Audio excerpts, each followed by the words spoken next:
মুহাব্বত, আল্লাহর জন্য ঘৃণা। ইসলামের মৌলিক একটা আকীদা কি?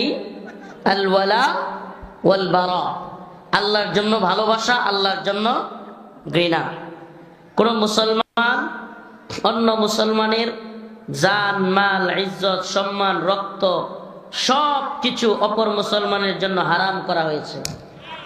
আমি আবারও বলতেছি, কোন এক মুসলমানের জন্য অপর মুসলমানের জান, মাল, ইজ্জত, সম্মান, কোন এক মুসলমান প্রকাশ্য দিবালোকে অপর মুসলমানকে অসম্মানী করতে পারবে না। বাজারে গিয়ে হেয় প্রতিপন্ন করতে পারবে না। বাজারে গিয়ে কিংবা জনসম্মুখে তাকে কটু কথা বলতে পারবে না, গালি দিতে পারবে না, হুমকি ধমকি দিতে পারবে না। কোনো এক মুসলমান অপর মুসলমানের রক্ত জড়াতে পারবে না। এগুলো একজন আরেকজনের জন্য আল্লাহ প্রদত্তভাবে হারাম করেছেন। প্রিয় উপস্থিতি, প্রিয় ভাইরা আমার, বন্ধুগণ আমার, আজকে আমরা ইসলামের সেই মৌলিক আকীদা থেকে বের হয়ে আসছি। আজকে আমরা ইসলামের সেই মৌলিক কথা সেটা আমরা অনুধাবন করতেছি না, যেখানে আল্লাহ রাব্বুল আলামিন সুস্পষ্ট বলতেছেন, ইন্না সালাতি ওয়া নুসুকি ওয়া মাহইয়ায়া ওয়া মামাতি লিল্লাহি রাব্বিল আলামিন।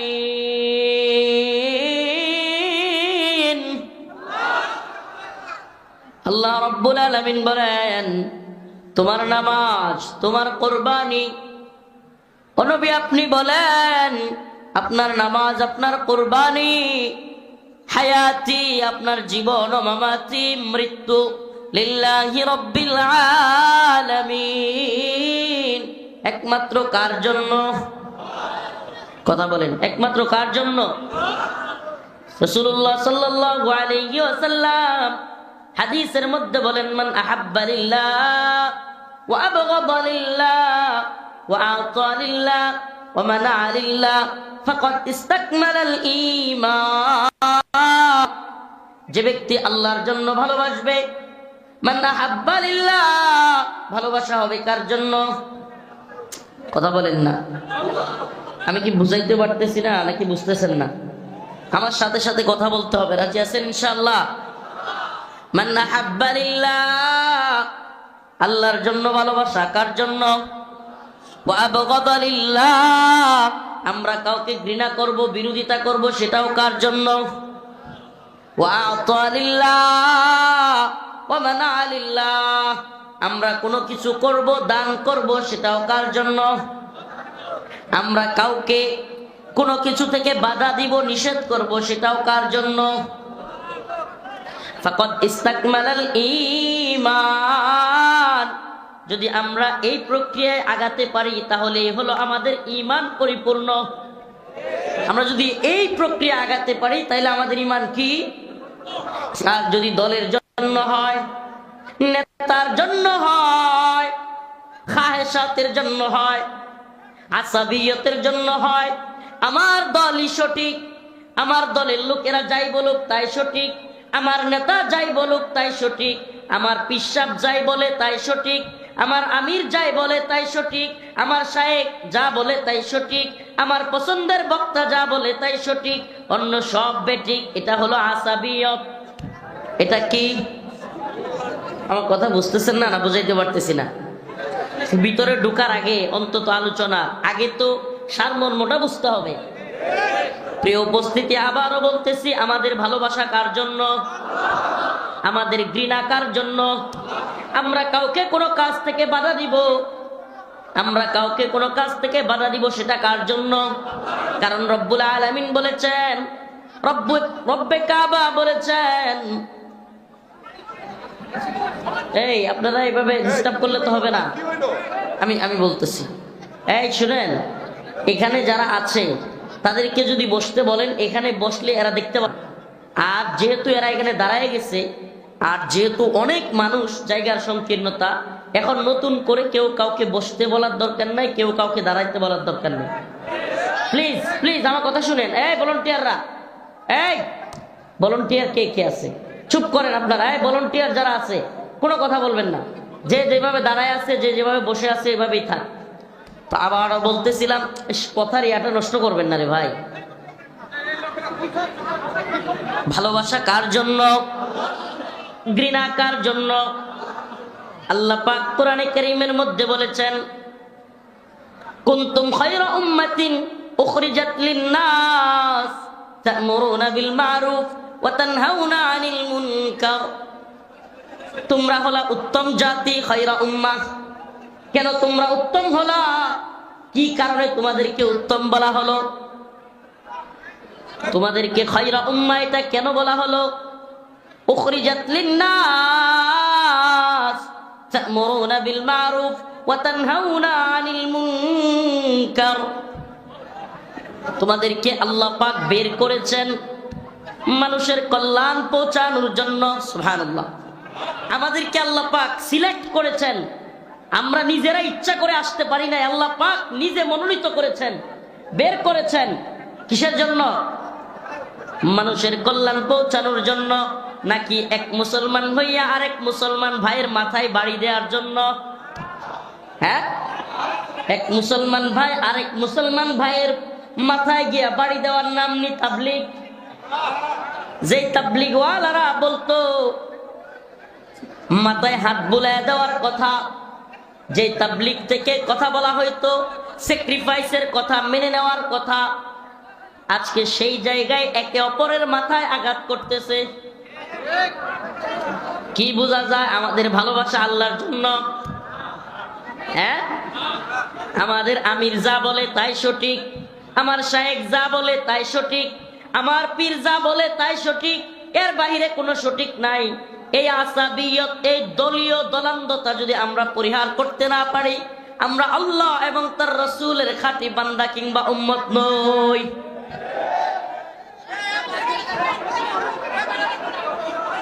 কি আশ্চর্য রে! আহা, সব চাচারা, সব ভাইরাই ইয়া করতেছে। এই এখানে যারা আছেন কয়েকজন একটু পিছনে যান তো, একটু হালকা হুজুর, একটু পিছনে যান। আস্তে কথা বলবেন না। আহারে,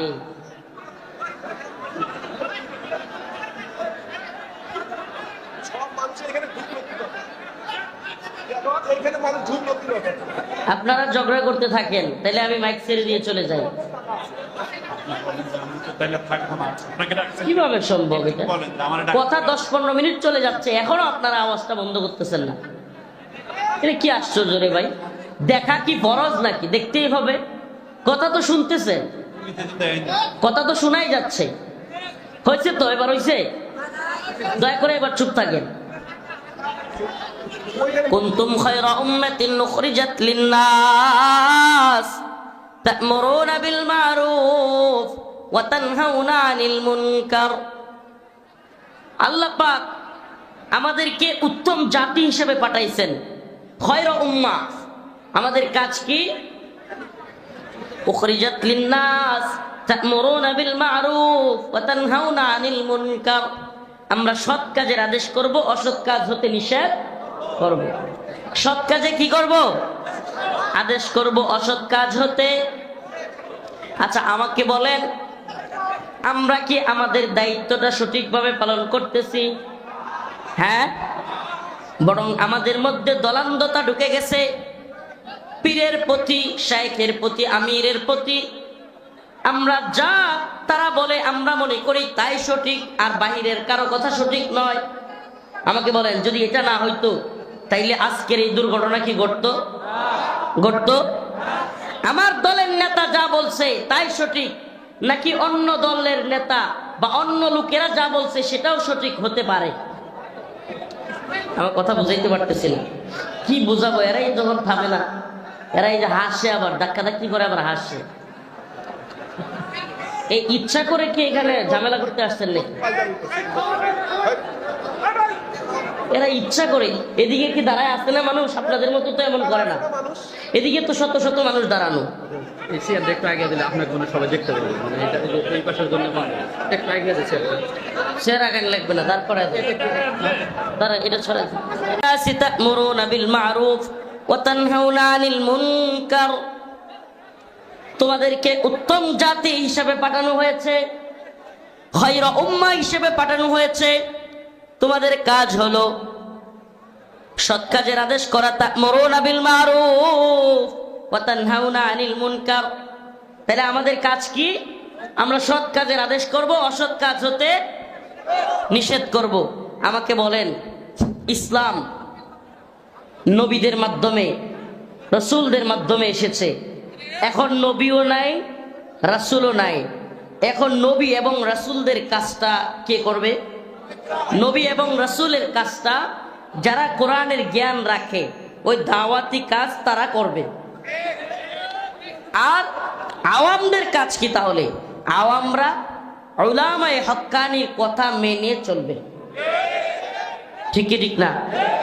আমাকে বলেন, আমরা কি এমন সমাজ চাই, এমন রাষ্ট্র চাই যেখানে আলেম ছাড়া ইসলাম? হ্যাঁ? আচ্ছা বলেন, ড্রাইভার ছাড়া গাড়ি চলবে? হ্যাঁ? ইঞ্জিন ছাড়া ট্রেন চলবে? হ্যাঁ? একটা জাতির আলেমরা হলেন রাহবার, ইঞ্জিন। একটা জাতির আলেমরা হলেন ড্রাইভার। তো আলেমদের মধ্যে ভুল হতে পারে, আলেমরা কেউ ভুলের ঊর্ধ্বে নয়, কিন্তু তাই বলে আপনি যদি সম্মিলিতভাবে আলেমদেরকে ঘৃণা করেন, আপনার মধ্যে যদি কেউ এই বীজ বপন করে দেয় যে আলেম শূন্য অবস্থান আপনি চান, আলেমরাই সকল গন্ডগোলের মূল, এই ধরনের চিন্তা আপনার মাথায় আসে, আমি জানতে চাই, আলেম ছাড়া সমাজ, আলেম ছাড়া রাষ্ট্র, এটা চায় শয়তান। কেন? কারণ আলেম শূন্য হয়ে গেলে মাসআলা দেওয়ার কেউ থাকবে না, আলেম শূন্য হয়ে গেলে ইসলামের দিক নির্দেশনা দেওয়ার কেউ থাকবে না। ওই সমাজের মধ্যে ফিতনা ছড়ানো, ওই সমাজের মধ্যে, ওই রাষ্ট্রের মধ্যে বিদআত ছড়ায়া দেওয়া, ওই রাষ্ট্রের মধ্যে শিরিক কুফর ঢুকায়া দেওয়া খুব সহজ হয়ে যাবে। কিন্তু যেই সমাজে আলেমরা, হকপন্থী আলেমরা সজাগ আছে, সঠিক পথে আছে, কঠিন কথা বলছে, সেই সমাজে কিন্তু ফিতনা, সেই সমাজে শিরিক কুফর কিন্তু মাথাচাড়া দিয়ে উঠতে পারে। প্রিয় হাজিরিন, যে আয়াতে কারিমা আমি তিলাওয়াত করেছি, লাতাজিদান্না শাদ্দান নাসি আদাওয়াতাল লিল্লাযিনা আমানুল ইয়াহুদা ওয়াল্লাযিনা আশরাকু। আল্লাহ রাব্বুল আলামিন বলেন, লাতাজিদান্না শাদ্দান নাসি আদাওয়াতাল লিল্লাযিনা আমানুল ইয়াহুদ ওয়াল্লাযিনা আশরাকু। অবশ্যই অবশ্যই তোমরা মানুষদের মধ্য থেকে পাবে মুমিনদের শত্রু হিসেবে, আবারও বলছি, মুমিনদের শত্রু হিসেবে অবশ্যই অবশ্যই তোমরা পাবে আমানুল ইয়াহুদা ওয়াল্লাযিনা আশরাকু। এক নম্বরে পাবে ইহুদিদেরকে মুমিনদের শত্রু হিসেবে। নাম্বার 2 হলো মুশরিক, পত্তলিক, মুসলমানদের সবচাইতে কঠিন শত্রু হিসেবে আল্লাহ বলতেছেন, 1 নম্বরে পাবে ইহুদিদেরকে, 2 নম্বরে হলো মুশরিক, পত্তলিকরা। আল্লাহ পাক 1450 বছর আগে, 1500 বছর আগে বলেছেন কোরআনে কারীমের মধ্যে। আজকে আপনি তাকায় দেখেন, গোটা পৃথিবীতে মুসলমানদের যে কয়টা জায়গায় সবচাইতে বেশি নির্যাতিত হচ্ছে মুসলমানরা, এর একটার নাম হলো ফিলিস্তিন। একটা জায়গার নাম কি? আমাকে বলেন, ফিলিস্তিনে মুসলমানদের উপর আক্রমণ করতেছে কারা? সুবহানাল্লাহ। আল্লাহ পাক 1500 বছর আগে বলেছেন, কিন্তু এখনো পর্যন্ত আল্লাহ পাক কোরআনে যা বলেছেন তাই অক্ষরে অক্ষরে সঠিক প্রমাণিত, অক্ষরে অক্ষরে সঠিক। এবার বলেন, দ্বিতীয় যেই জায়গাটায় মুসলমানরা সবচেয়ে বেশি নির্যাতিত হচ্ছে, নিপীড়িত হচ্ছে, এই জায়গাটার নাম হলো কাশ্মীর। নাম কি? কাশ্মীরে মুসলমানদের নির্যাতন করতেছে কারা? বলেন না, মুশরিকরা, মুশরিক পত্তলিক ভারতীয় সেনাবাহিনী। এমনকি আপনাদেরকে একটা মাত্র পরিসংখ্যান শোনাই, এটা আমাদের কোনো ব্যক্তিগত পরিসংখ্যান না, আলেমদের পরিসংখ্যান না। বিবিসি, আল জাজিরার মতো ওয়ার্ল্ডের নামি দামি মিডিয়াগুলোর অ্যানালাইসিস হলো, মিডিয়াগুলোর বক্তব্য হলো, শুধু কাশ্মীরে বিগত স্বায়ত্তশাসন বাতিল করার পর থেকে ভারতীয় সেনাবাহিনী 10,000 মুসলিম মা বোনকে দর্শন করছে। কত? এটা আরো 4-5 বছর আগের পরিসংখ্যান, এখনকার পরিসংখ্যান জানি না, এখনকার আপডেট পরিসংখ্যানটাও জানা নাই। আরো কয়েক বছর আগের পরিসংখ্যান হলো 10,000 মা বোনকে দর্শন করেছে। ও মুসলমান ইমানদার, আমাদের কথা বলা দরকার, কাজ করবার দরকার হিন্দুত্ববাদী ভারতের বিরুদ্ধে। আমাদের কথা বলা দরকার, আমাদের শ্রম, আমাদের সময় ব্যয় করা দরকার ইহুদিবাদী ইসরায়েলের বিরুদ্ধে। এরা মুসলমানদের শত্রু, এরা বাংলাদেশ রাষ্ট্রের শত্রু। এই হিন্দুত্ববাদীরা এরা 2 দিন পর পর বাংলাদেশ দখলের কথা বলতেছে। এদের বিভিন্ন পর্যায়ের নেতারা, এমনকি এদের প্রধান রাষ্ট্রের যে প্রধানমন্ত্রী সে পর্যন্ত তার টুইটারে তার অ্যাকাউন্টের মধ্যে লিখেছে বাংলাদেশ কোনো স্বাধীন হয় নাই। 71-এর যে যুদ্ধ পাকিস্তানের সাথে হয়েছিল এটা ভারতের যুদ্ধ হয়েছিল এবং সেই যুদ্ধে ভারত বিজয়ী হয়েছে। বলেন তাইলে এটা কি 71-এ আপনারা যারা এই স্বাধীনতার ট্যাবলেট এতদিন আওয়ামী লীগ, যুবলীগ, ছাত্রলীগকে, এই যে ছাত্রলীগ, যুবলীগকে, আওয়ামী লীগকে ট্যাবলেট খাওয়ানো হয়েছে স্বাধীনতার চেতনা, বঙ্গবন্ধুর চেতনা, মুক্তিযুদ্ধের চেতনা, এই চেতনার ট্যাবলেট গুলো খাওয়াইছে। এখন বুঝছেন তো স্বাধীনতা কারে কয়।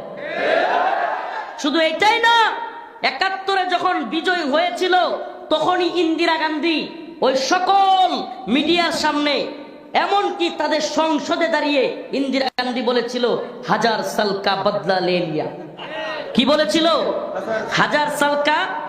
এই কথার অর্থ কি? 1000 বছরের বদলা নিয়ে নিছি। তার মানে কি?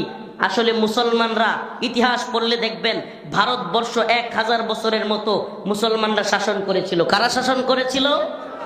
মুসলমানদের শাসন থেকে ওই যে তারা মুক্তি পেয়েছে, অর্থাৎ তারা যে মুসলমানদেরকে হটাইতে পারছে, তারা যে হিন্দুত্ববাদী শাসন কায়েম করতে পারছে ভারতবর্ষে, এমনকি হিন্দুত্ববাদী শাসনের এক পর্যায়ে পাকিস্তানকে তারা, পাকিস্তান যেহেতু মুসলিম কান্ট্রি, বাংলাদেশের সাথে যুদ্ধে তারা হারায় দিছে।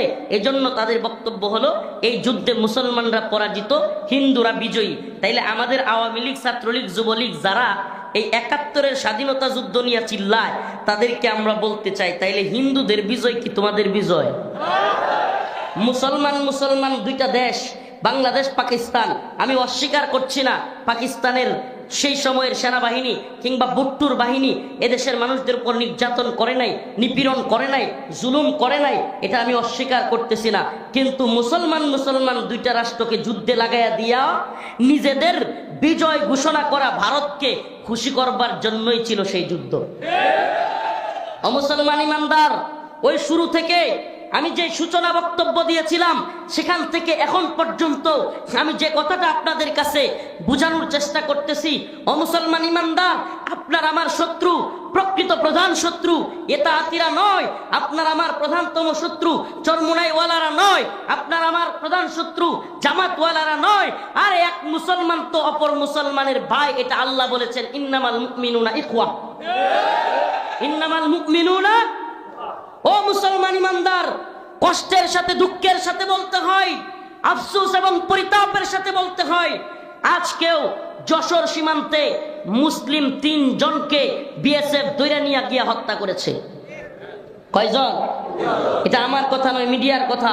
খবর নিয়ে দেখেন, 3 জন মুসলমানকে বিএসএফ, ভারতীয় বাহিনী, মুসলমানদের বাংলাদেশে আইসা হত্যা করেছে। 3 জনকে হত্যা করেছে। 2 দিন পর পর সীমান্তে হত্যা করতেছে। কঠিন পরিস্থিতি সীমান্তের মধ্যে, এমনকি তাদের হাজার হাজার লোক সীমান্তের কাঁটাতার বেড়া ভেঙে ফেলতে চাচ্ছে। বিএসএফ এর বাহিনী ভারতীয় সীমান্তে অত্যাধিক বিভিন্ন অস্ত্র শস্ত্র সজ্জিত হয়ে ভারতীয় সীমান্তে বাংলাদেশ দখল করবার নীল নকশা বাস্তবায়ন করতেছে। ওদিকে মায়ানমার সীমান্তে আমরা তো বেখবর, আমরা তো জানি না। ওদিকে মায়ানমার সীমান্তে আরাকান আর্মি সহ বিভিন্ন গ্রুপ বাংলাদেশের বিরুদ্ধে যুদ্ধের পরিস্থিতি তৈরি হচ্ছে। এমনকি বাংলাদেশের বাহিনীও আরাকান আর্মির বিরুদ্ধে ওখানে শক্ত অবস্থানে সীমান্তে পাহারায় আছে। এমন এমন যুদ্ধ পরিস্থিতিতে আমরা মুসলমানে মুসলমানে মারামারি শুরু করছি। বড় আফসোসের বিষয়, এই জাহেলগুলোর, যে জাহেলরা আজকে ছাত্র তালিবুল ইলমদেরকে রাতের অন্ধকারে গিয়ে হামলা করলো, আমি তাদের কাছে জানতে চাই এই দেশের প্রতি, উম্মার প্রতি এদের দায়বদ্ধতা কতটুকু? আমাকে বলেন। রাত্রি 3টার সময় আলোচনা হচ্ছে আলেমদের সাথে, কি হবে না হবে, মিটিং এ ফয়সালা হবে পরের দিন 11টায়। আপনি রাতের 3টার সময় 20,000 30,000 মানুষ নিয়ে ঢুকে ছাত্রদেরকে পিটায় হত্যা করলেন। এই কি আপনার তাবলীগ? এই কি আপনার দিন? আল্লাহর রাসূল বলেছেন, আল্লাহ পাক বলেছেন কুনতুম খায়রা উম্মাহ, আমরা হলাম উত্তম জাতি। এতদিন তো আমাদেরকে এটাই শিক্ষা দেওয়া হয়েছে যে আমরা তা'মুরুনা বিল মা'রুফ ওয়া তানহাউনা আনিল মুনকার, সৎ কাজে আদেশ করব, অসৎ কাজে নিষেধ করব।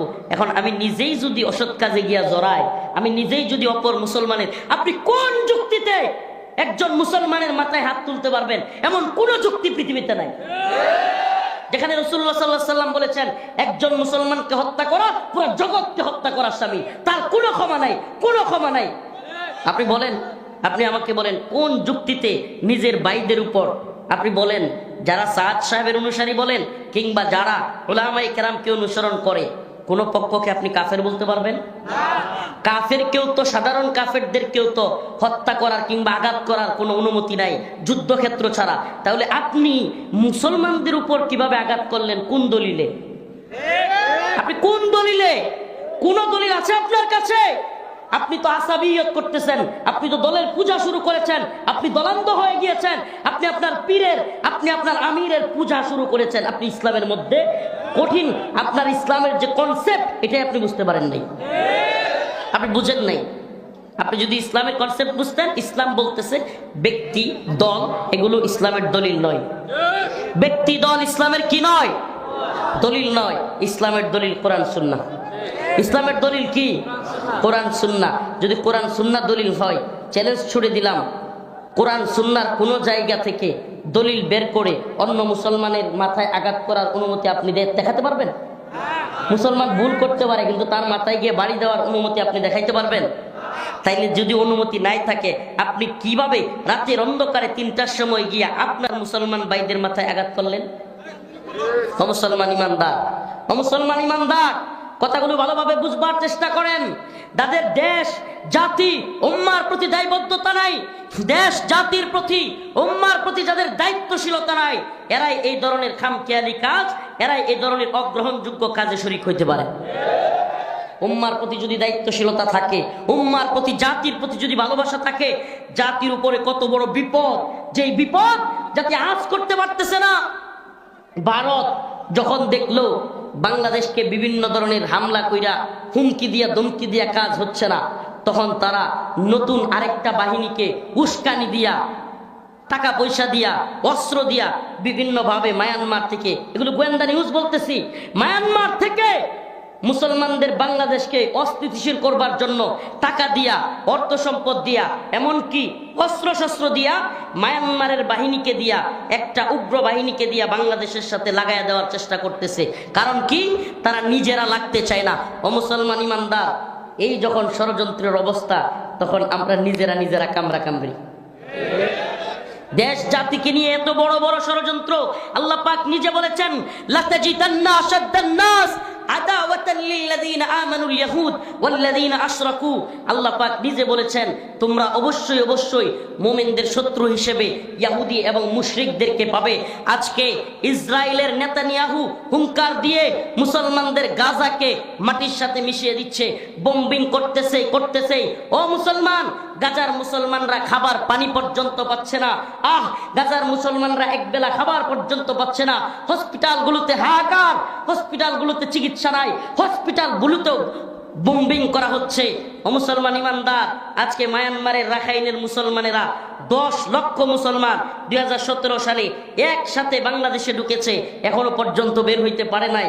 ও মুসলমান ইমানদার, কাশ্মীরে 10,000 মুসলমানদেরকে, নারীদেরকে ধর্ষণ করা হয়েছে, কোনো বিচার হচ্ছে না। আদালত তাদেরকে, দর্শনের আসামিদেরকে বেকসুর খালাস দিচ্ছে, আর দর্শনের আসামিরা বাহির হইয়া এসে মিষ্টি বিতরণ করতেছে। এই যখন পৃথিবীতে মুসলিম উম্মার অবস্থা, এমন নাজুক পরিস্থিতিতে নিজেরা কামড়া কামড়ি করার চাইতে আত্মঘাতী কাজ আর কোনো কিছু হইতে পারে? আমারে বলেন, টঙ্গীর ইজতেমা ময়দানে জোর করা ফরজ, ওয়াজিব, বরং ইসলামী ভূখণ্ড রক্ষা করা ফরজ। ঈমান আনার পরে, ভালোভাবে বুঝেন মাসআলা, এটা খুব জরুরি দরকার। ঈমান আনার পরে সবচাইতে জরুরি ফরজ হলো, ঈমান আনার পরে মুসলমানদের উপর সবচাইতে বড় ফরজ, নামাজ রোজার চাইতেও বড় ফরজ হলো মুসলিম ভূখণ্ড রক্ষা করা। কি রক্ষা করা? যদি বলেন হুজুর ঈমান আনার পরে জীবন ভরা শুনছি নামাজ, আমি বলবো রাসূলুল্লাহ সাল্লাল্লাহু আলাইহি সাল্লাম খন্দকের যুদ্ধে কাফেরদের হাত থেকে মদিনাকে রক্ষা করবার জন্য যখন খন্দক খনন করেছিলেন, ওলামায়ে কেরাম এখানে আছেন, নামাজ কাজা করেছিলেন না করেন নাই? নামাজ পর্যন্ত কাজা করেছিলেন ভূখণ্ড রক্ষার জন্য। অথচ আজকে আপনি নামাজ কাজা করতেছেন মুসলমান ভাইদেরকে মারার জন্য।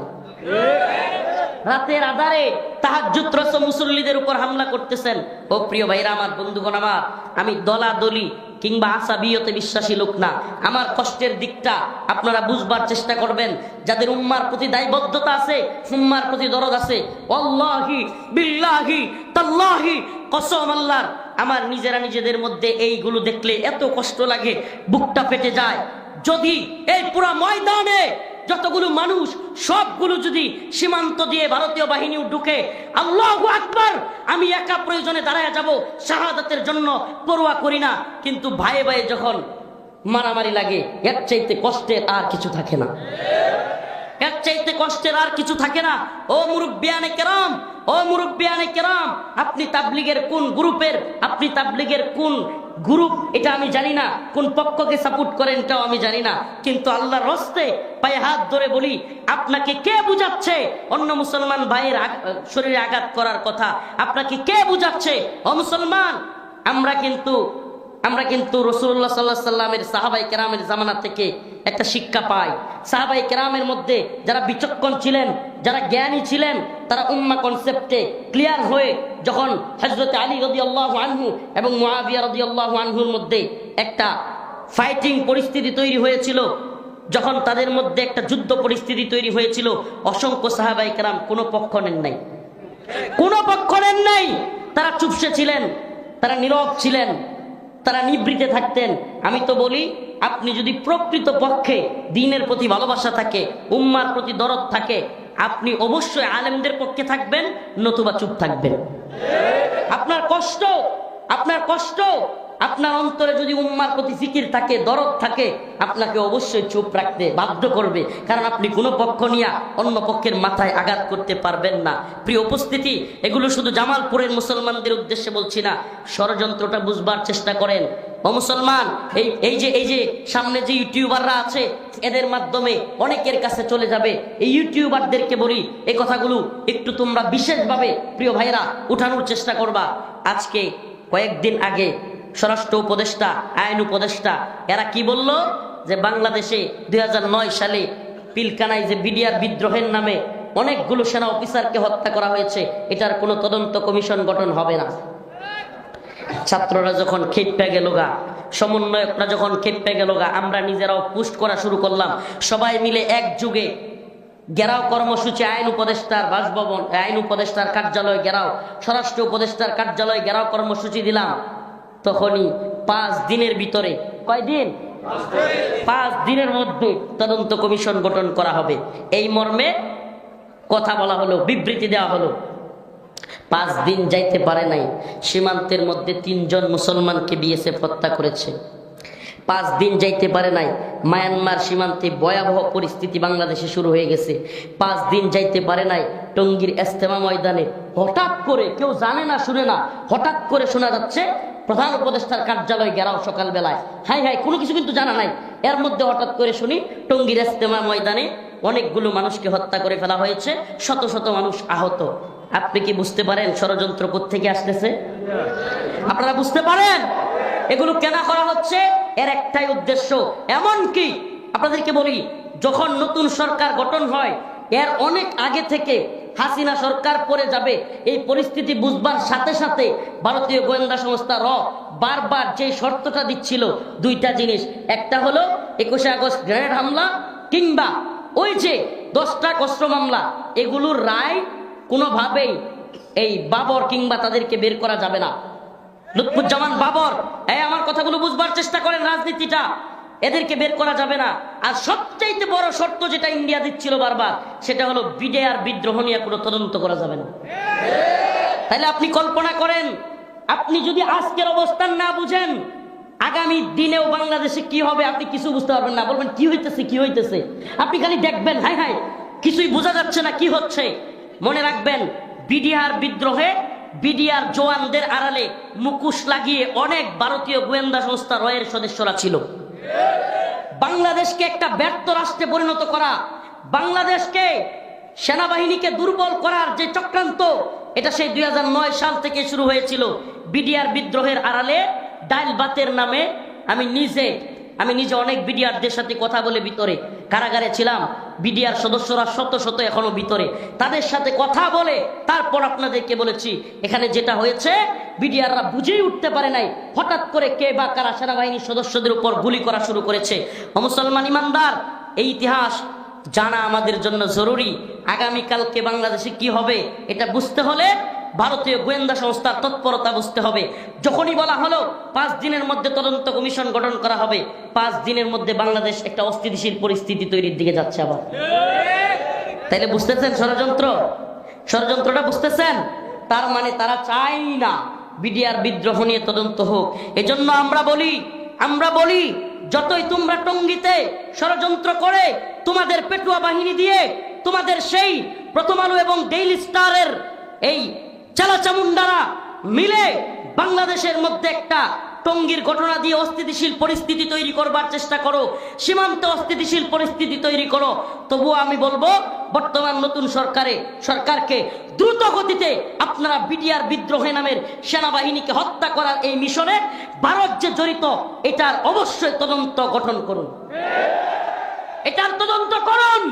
আমাদের এই দেশে ভারতীয় গোয়েন্দা সংস্থার আধিপত্য যদি না রুখে দিতে পারেন, আটকে দিতে না পারেন, আমরা কখনোই স্বাধীন ছিলাম না, এখনো স্বাধীন হইতে পারবো না। এটা মনে রাখবেন, আমাদের প্রকৃত স্বাধীনতা তখনই আসবে। আরেকটু ইতিহাস টানবো। রৌমারী সীমান্তে বরুঙ্গামারি বড়াইবাড়ি, মনে আছে আপনাদের? একটু পরে রৌমারীতে যাচ্ছি আলোচনা করতে। এই রৌমারী এলাকার বড়াইবাড়ি সীমান্তের বিশাল বড় এক যুদ্ধ সংগঠিত হয়েছিল ভারতীয় বিএসএফ এর সাথে বাংলাদেশের তৎকালীন বর্ডার গার্ড বিডিআর এর সাথে। আপনারা জানেন এটা? ওই বিডিআর এর তৎকালীন যারা প্রধান ছিলেন এদের প্রত্যেককে পিলকানায় মেরে ফেলা হয়েছে। আমাকে বলেন আরো কি বুঝতে বাকি আছে?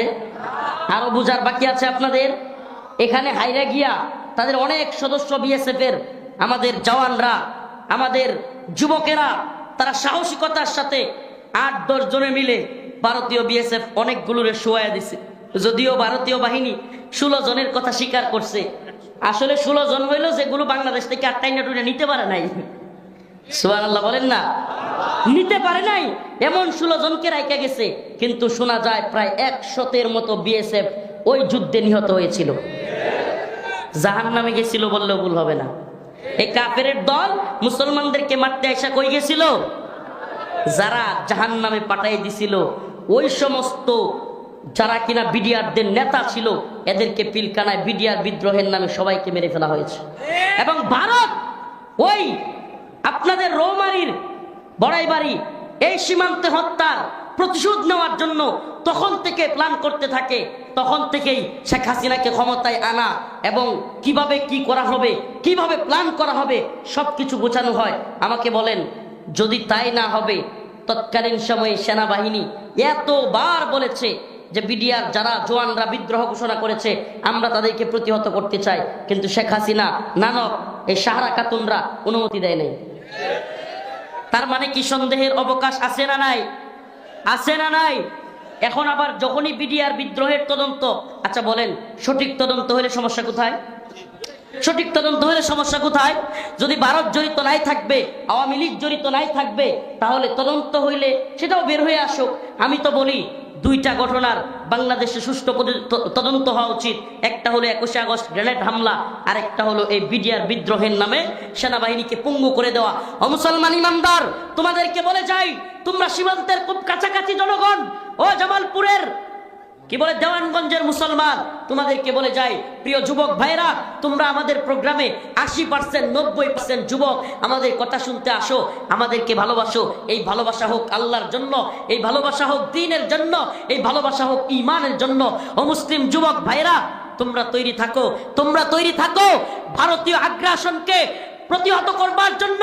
আল্লাহর রাসূলের সেই ঘোষণা, ইসবাতান মিন উম্মতি আহরাজাহুম আল্লাহু মিনান নার, ইসাবাতুন তাগজুল হিন্দা ওয়া ইসাবাতু মা ঈসা ইবনে মারইয়াম। রাসূল বলেছেন আমার উম্মতের শেষ জামানায় হিন্দুস্তানের হিন্দুদের সাথে এক ভয়াবহ যুদ্ধ সংগঠিত হবে, আর সেই যুদ্ধের সেনা যারা থাকবে, সেই যুদ্ধের মধ্যে মুজাহিদ যারা থাকবে, আল্লাহর রাসূল বলেছেন ইসাবাতুন তাগজুল হিন্দা, আল্লাহ পাক সেই গজওয়াতুল হিন্দের মুজাহিদদেরকে জাহান্নামের আগুন থেকে ক্ষমা ঘোষণা করেছেন। আর জোরে বলেন সুবহানাল্লাহ। ক্ষমা ঘোষণা করেছেন। রাসূল বলেছেন আমার উম্মতের দুইটা দলকে আল্লাহ পাক ক্ষমা ঘোষণা করেছেন জাহান্নামের আগুন থেকে। একটা হলো ইসাবাতুন তাগজুল হিন্দা ওয়া ইসাবাতু মা ঈসা ইবনে মারইয়াম, আরেকটা হলো ওই যে ঈসা ইবনে মারইয়াম, ঈসা আলাইহিস সালামের সাথে যারা আকসাই দেখা করবে তাদেরকেও ক্ষমা ঘোষণা করেছেন।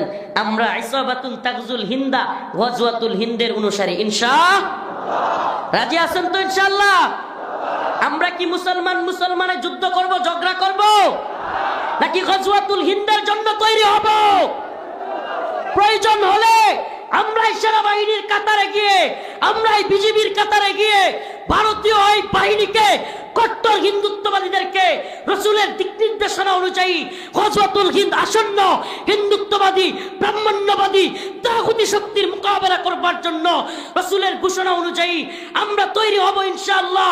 শুধু তাই নয়, হিন্দুত্ববাদী এই ব্রাহ্মণ্যবাদী শক্তির নেতাদেরকে টেনে হিচড়ে হিন্দুস্তানের দিল্লিতে কালেমার পতাকা উড়িয়ে কল্লায় ধরে ধরে আকসার দিকে নিয়ে যাব ইনশাআল্লাহ।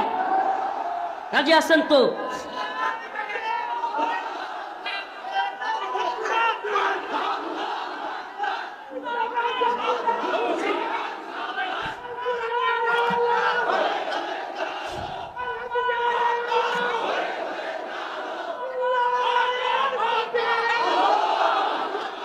আমাদের কথা একেবারে ক্লিয়ার।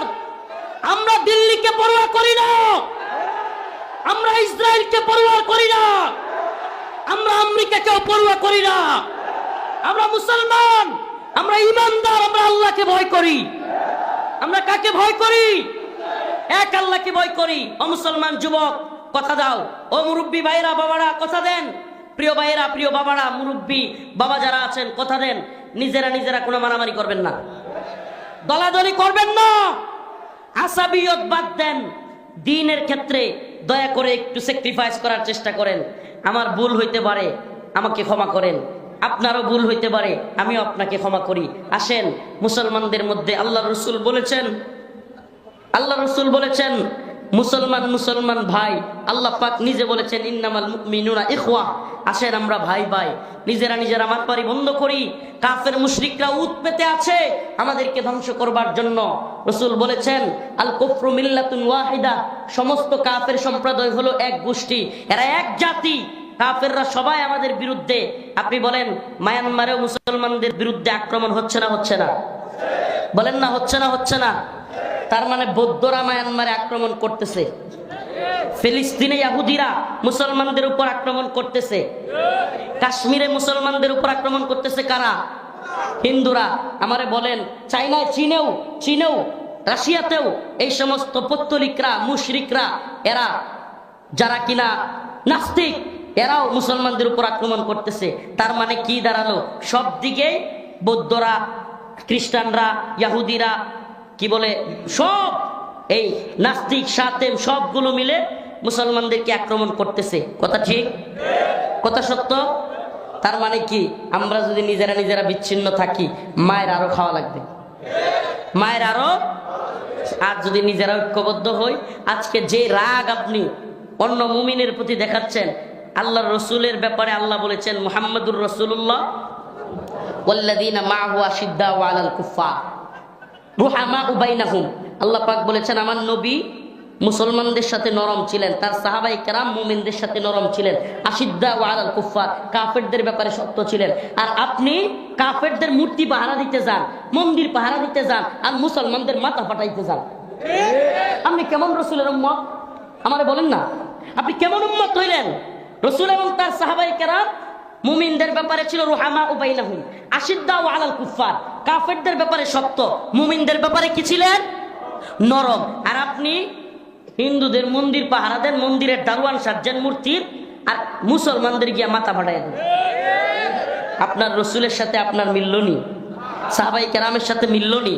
আমরা নিজেদের ব্যাপারে নিজেরা নরম হব, কাফেরদের ব্যাপারে শক্ত হব। চক্রান্ত এবং রয়ের চক্রান্ত হলো বাংলাদেশে যারা কট্টর ভারত বিরোধী এবং হিন্দুত্ববাদীদের আগ্রাসনের বিরোধী, তারা টার্গেট করে করে এদেশের এই সমস্ত ব্যক্তিদেরকে কিলিং মিশনে নামছে।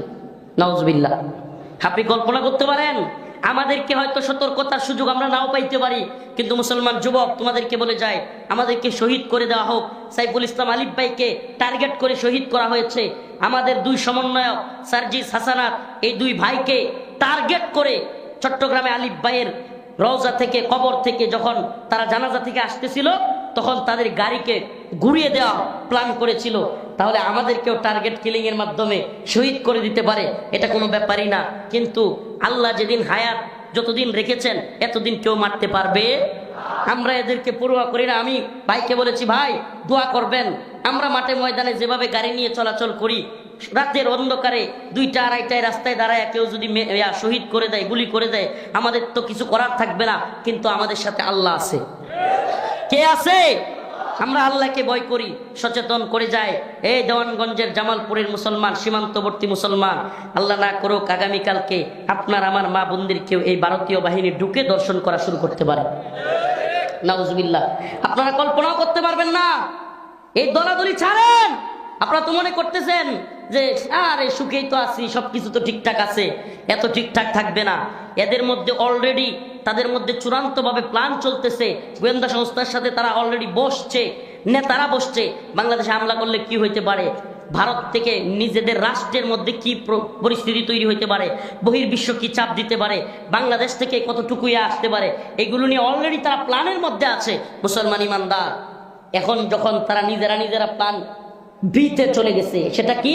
মায়ানমারকে দিয়া বাংলাদেশে অ্যাটাক করানো। আমরা বলতে চাই আমরা সব সময় সজাগ থাকবো। কেন? কারণ আগামীকালকে চোর আমার বাড়িতে চুরি করবে, এটা জানা থাকাই অনেক চুরের চুরি থেকে বাধা দেওয়ার জন্য এটাই যথেষ্ট।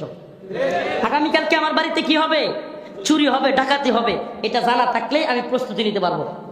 ঠিক কি ঠিক না? এই জন্য সীমান্তের মুসলমানরা সজাগ থাকতে হবে, সব সময় সজাগ থাকতে হবে। নিজেরা মারামারির সময় না, এখন নিজেদেরকে সজাগ থাকার সময় এবং তৈরি হওয়ার সময়। ইমানি দিকে, আকীদার দিক থেকে, নামাজের দিক থেকে, তালিমি দিক থেকে, তরবিয়তের দিক থেকে, শারীরিক ফিটনেসের দিক থেকে, সব দিক থেকে মুসলিম যুবকরা এখন ইমানের জন্য, জিহাদের জন্য, দ্বীনের জন্য, জীবন দেওয়ার জন্য প্রস্তুত থাকতে হবে। আল্লাহ পাক আমাদের সবাইকে বুঝার আমল করার তৌফিক দান করুন।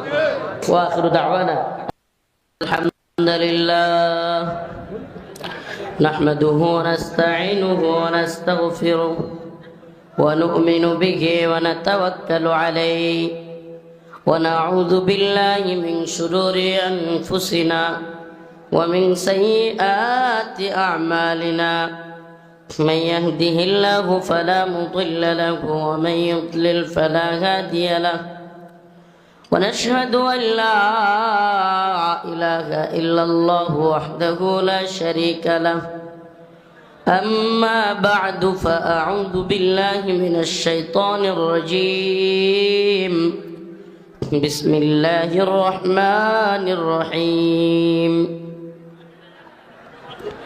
لتجدن أشد الناس عداوة للذين آمنوا اليهود والذين أشركوا صدق الله مولانا العظيم وصدق رسوله النبي الكريم ونحن على ذلك من الشاهدين والشاكرين والحمد لله رب العالمين ডাংধরা জামিয়া মুহাম্মদিয়া কওমিয়া মাদ্রাসার দস্তারবন্দি উপলক্ষে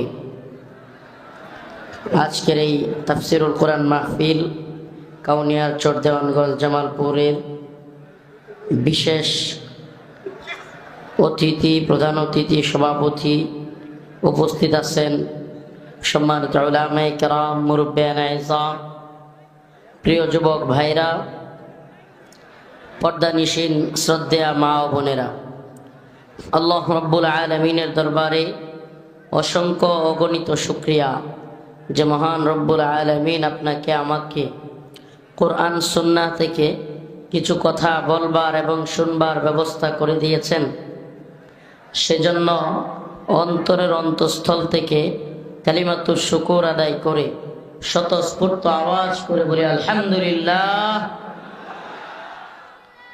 প্রিয় উপস্থিতি, আল্লাহ রাব্বুল আলামিন কোরআনে কারীমের মধ্যে মুসলমানদের প্রকৃত শত্রু কারা, মুসলমানদের প্রকৃত মিত্র কারা, বন্ধু কারা, শত্রু কারা, এটা একেবারে সুন্দরভাবে উল্লেখ করে দিয়েছেন। আমরা যদি শত্রু চিনতে ভুল করি, আমরা যদি নিজেরা নিজেদেরকে শত্রু মনে করি, তাহলে আমরা সফলতার দিকে যেতে পারবো না। আমাদেরকে শত্রু আগে বুঝতে হবে। ইসলামের মৌলিক একটা আকীদা হলো আল ওয়ালা ওয়াল বারা, আল্লাহর জন্য মুহাব্বত, আল্লাহর জন্য ঘৃণা। ইসলামের মৌলিক একটা আকীদা কি? আল ওয়ালা ওয়াল বারা, আল্লাহর জন্য ভালোবাসা, আল্লাহর জন্য ঘৃণা। কোন মুসলমান অন্য মুসলমানের জান, মাল, ইজ্জত, সম্মান, রক্ত সব কিছু অপর মুসলমানের জন্য হারাম করা হয়েছে। আমি আবারও বলতেছি, কোন এক মুসলমানের জন্য অপর মুসলমানের জান, মাল, ইজ্জত, সম্মান, কোন এক মুসলমান প্রকাশ্য দিবালোকে অপর মুসলমানকে অসম্মানী করতে পারবে না। বাজারে গিয়ে হেয় প্রতিপন্ন করতে পারবে না।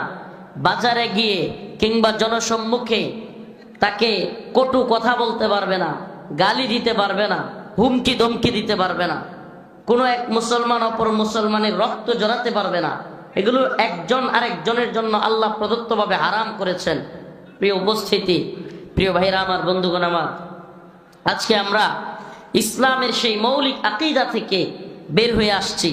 আজকে আমরা ইসলামের সেই মৌলিক কথা সেটা আমরা অনুধাবন করতেছি না, যেখানে আল্লাহ রাব্বুল আলামিন সুস্পষ্ট বলতেছেন, ইন্না সালাতি ওয়া নুসুকি ওয়া মাহইয়ায়া ওয়া মামাতি লিল্লাহি রাব্বিল আলামিন।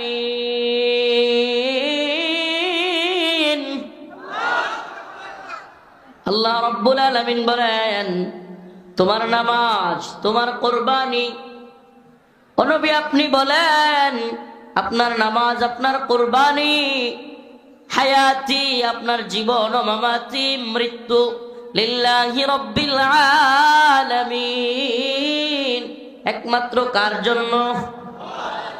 কথা বলেন, একমাত্র কার জন্য?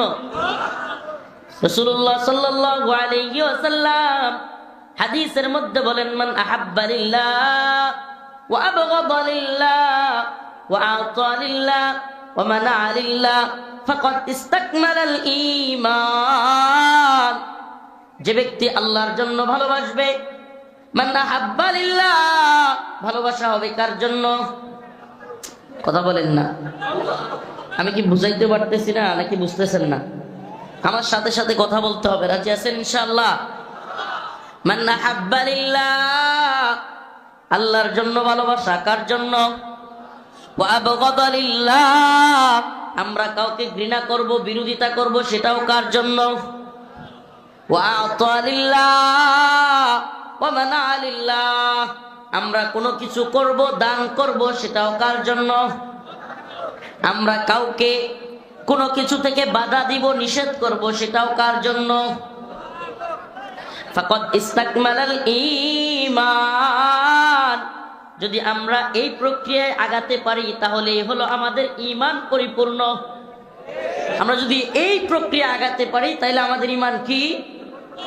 আর যদি দলের জন্য হয়, নেতার জন্য হয়, খাহেসাতের জন্য হয়, আসাবিয়তের জন্য হয়, আমার দলই সঠিক, আমার দলের লোকেরা যাই বলুক তাই সঠিক, আমার নেতা যাই বলুক তাই সঠিক, আমার পিসাব যাই বলে তাই সঠিক, আমার আমির যাই বলে তাই সঠিক, আমার শায়েখ যা বলে তাই সঠিক, আমার পছন্দের বক্তা যা বলে তাই সঠিক, অন্য সব বেঠিক, এটা হলো আসাবিয়ত। এটা কি? আমার কথা বুঝতেছেন না? না বুঝাইতে পারতেছি না? ভিতরে ঢোকার আগে অন্তত আলোচনা আগে তো সারমর্মটা বুঝতে হবে। প্রিয় উপস্থিতি, আবারও বলতেছি, আমাদের ভালোবাসা কার জন্য? আমাদের ঘৃণা কার জন্য? আমরা কাউকে কোনো কাজ থেকে বাধা দিব, আমরা কাউকে কোনো কাজ থেকে বাধা দিব সেটা কার জন্য? কারণ রব্বুল আলামিন বলেছেন, রব্বে কাবা বলেছেন। এই আপনারা এইভাবে ডিস্টার্ব করলে তো হবে না। আমি বলতেছি, এই শুনেন, এখানে যারা আছে তাদেরকে যদি বসতে বলেন, এখানে বসলে এরা দেখতে পারবে না। আর যেহেতু এরা এখানে দাঁড়ায় গেছে, আর যেহেতু অনেক মানুষ, জায়গার সংকীর্ণতা, এখন নতুন করে কেউ কাউকে বসতে বলার দরকার নাই, কেউ কাউকে দাঁড়াইতে বলার দরকার নেই। প্লিজ প্লিজ আমার কথা শুনেন। এই ভলান্টিয়াররা, এই ভলান্টিয়ার কে কে আছে চুপ করেন আপনারা। এই ভলান্টিয়ার যারা আছে কোনো কথা বলবেন না। যে যেভাবে দাঁড়ায় আছে, যে যেভাবে বসে আছে, এভাবেই থাক। তো আবার বলতেছিলাম, কথার ইয়াটা নষ্ট করবেন না রে ভাই। ভালোবাসা কার জন্য? ঘৃণা কার জন্য? আল্লাহ পাক কোরআনে কারীমের মধ্যে বলেছেন, কুনতুম খায়রা উম্মাতিন উখরিজাত লিন-নাস তা'মুরুনা বিল মা'রুফ ওয়া তানহাউনা আনিল মুনকার। তোমরা হলা উত্তম জাতি, খায়রা উম্মাহ। কেন তোমরা উত্তম হলা? কি কারণে তোমাদেরকে উত্তম বলা হলো?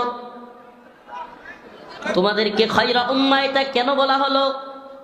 উখরিজাত লিন-নাস তা'মুরুনা বিল মা'রুফ ওয়া তানহাউনা আনিল মুনকার। তোমাদেরকে আল্লাহ পাক বের করেছেন মানুষের কল্যাণ পৌঁছানোর জন্য। সুবহানাল্লাহ। আমাদেরকে আল্লাহ পাক সিলেক্ট করেছেন।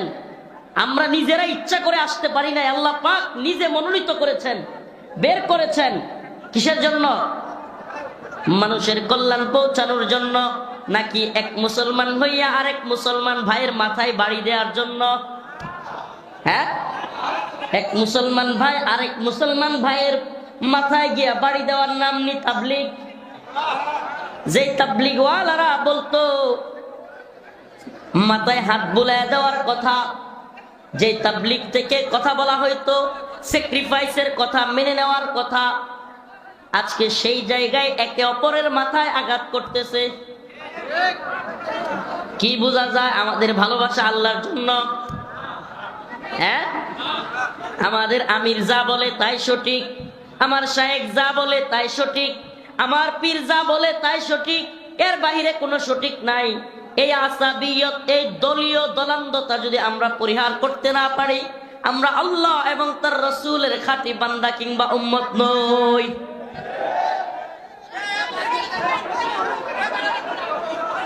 কি আশ্চর্য রে! আহা, সব চাচারা, সব ভাইরাই ইয়া করতেছে। এই এখানে যারা আছেন কয়েকজন একটু পিছনে যান তো, একটু হালকা হুজুর, একটু পিছনে যান। আস্তে কথা বলবেন না। আহারে,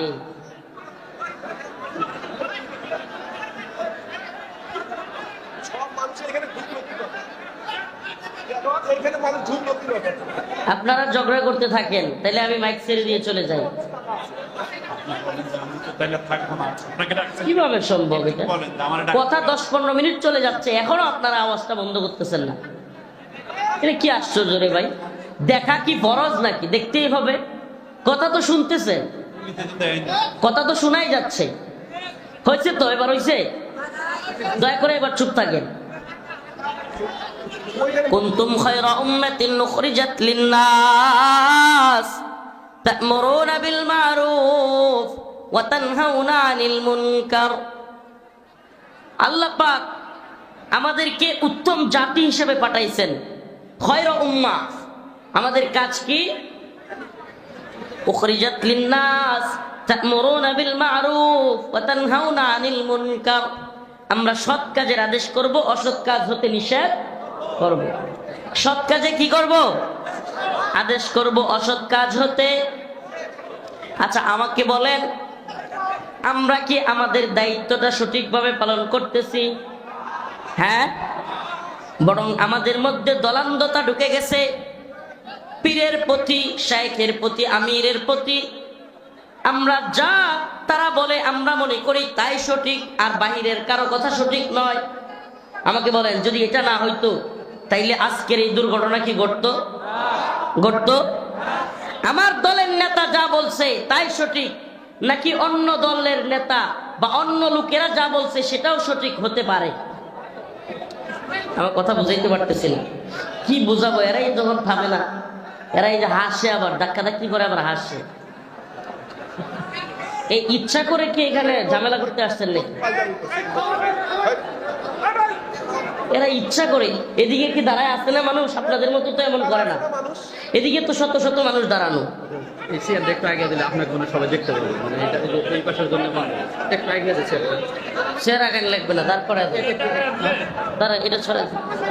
তা'মুরুনা বিল মা'রুফ ওয়া তানহাউনা আনিল মুনকার। তোমাদেরকে উত্তম জাতি হিসেবে পাঠানো হয়েছে, খায়রা উম্মাহ হিসেবে পাঠানো হয়েছে। তোমাদের কাজ হলো সৎ কাজের আদেশ করা, তা'মুরুনা বিল মা'রুফ ওয়া তানহাউনা আনিল মুনকার। তাহলে আমাদের কাজ কি? আমরা সৎ কাজের আদেশ করব, অসৎ কাজ হতে নিষেধ করব। আমাকে বলেন, ইসলাম নবীদের মাধ্যমে, রাসূলদের মাধ্যমে এসেছে। এখন নবীও নাই, রাসূলও নাই। এখন নবী এবং রাসূলদের কাজটা কে করবে? নবী এবং রাসূলের কাজটা যারা কোরআনের জ্ঞান রাখে, ওই দাওয়াতি কাজ তারা করবে। আর আওয়ামদের কাজ কি তাহলে? আওয়ামরা উলামায়ে হক্কানির কথা মেনে চলবে। ঠিক কি ঠিক না? আমাকে বলেন, আমরা কি এমন সমাজ চাই, এমন রাষ্ট্র চাই যেখানে আলেম ছাড়া ইসলাম? হ্যাঁ? আচ্ছা বলেন, ড্রাইভার ছাড়া গাড়ি চলবে? হ্যাঁ? ইঞ্জিন ছাড়া ট্রেন চলবে? হ্যাঁ? একটা জাতির আলেমরা হলেন রাহবার, ইঞ্জিন। একটা জাতির আলেমরা হলেন ড্রাইভার।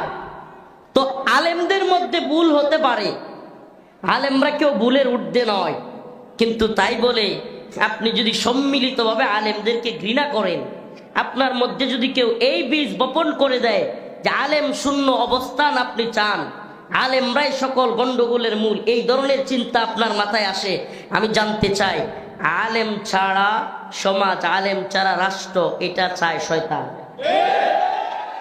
কেন? কারণ আলেম শূন্য হয়ে গেলে মাসআলা দেওয়ার কেউ থাকবে না, আলেম শূন্য হয়ে গেলে ইসলামের দিক নির্দেশনা দেওয়ার কেউ থাকবে না। ওই সমাজের মধ্যে ফিতনা ছড়ানো, ওই সমাজের মধ্যে, ওই রাষ্ট্রের মধ্যে বিদআত ছড়ায়া দেওয়া, ওই রাষ্ট্রের মধ্যে শিরিক কুফর ঢুকায়া দেওয়া খুব সহজ হয়ে যাবে। কিন্তু যেই সমাজে আলেমরা, হকপন্থী আলেমরা সজাগ আছে, সঠিক পথে আছে, কঠিন কথা বলছে, সেই সমাজে কিন্তু ফিতনা, সেই সমাজে শিরিক কুফর কিন্তু মাথাচাড়া দিয়ে উঠতে পারে। প্রিয় হাজিরিন, যে আয়াতে কারিমা আমি তিলাওয়াত করেছি, লাতাজিদান্না শাদ্দান নাসি আদাওয়াতাল লিল্লাযিনা আমানুল ইয়াহুদা ওয়াল্লাযিনা আশরাকু। আল্লাহ রাব্বুল আলামিন বলেন, লাতাজিদান্না শাদ্দান নাসি আদাওয়াতাল লিল্লাযিনা আমানুল ইয়াহুদ ওয়াল্লাযিনা আশরাকু। অবশ্যই অবশ্যই তোমরা মানুষদের মধ্য থেকে পাবে মুমিনদের শত্রু হিসেবে, আবারও বলছি, মুমিনদের শত্রু হিসেবে অবশ্যই অবশ্যই তোমরা পাবে আমানুল ইয়াহুদা ওয়াল্লাযিনা আশরাকু। এক নম্বরে পাবে ইহুদিদেরকে মুমিনদের শত্রু হিসেবে। নাম্বার 2 হলো মুশরিক, পত্তলিক।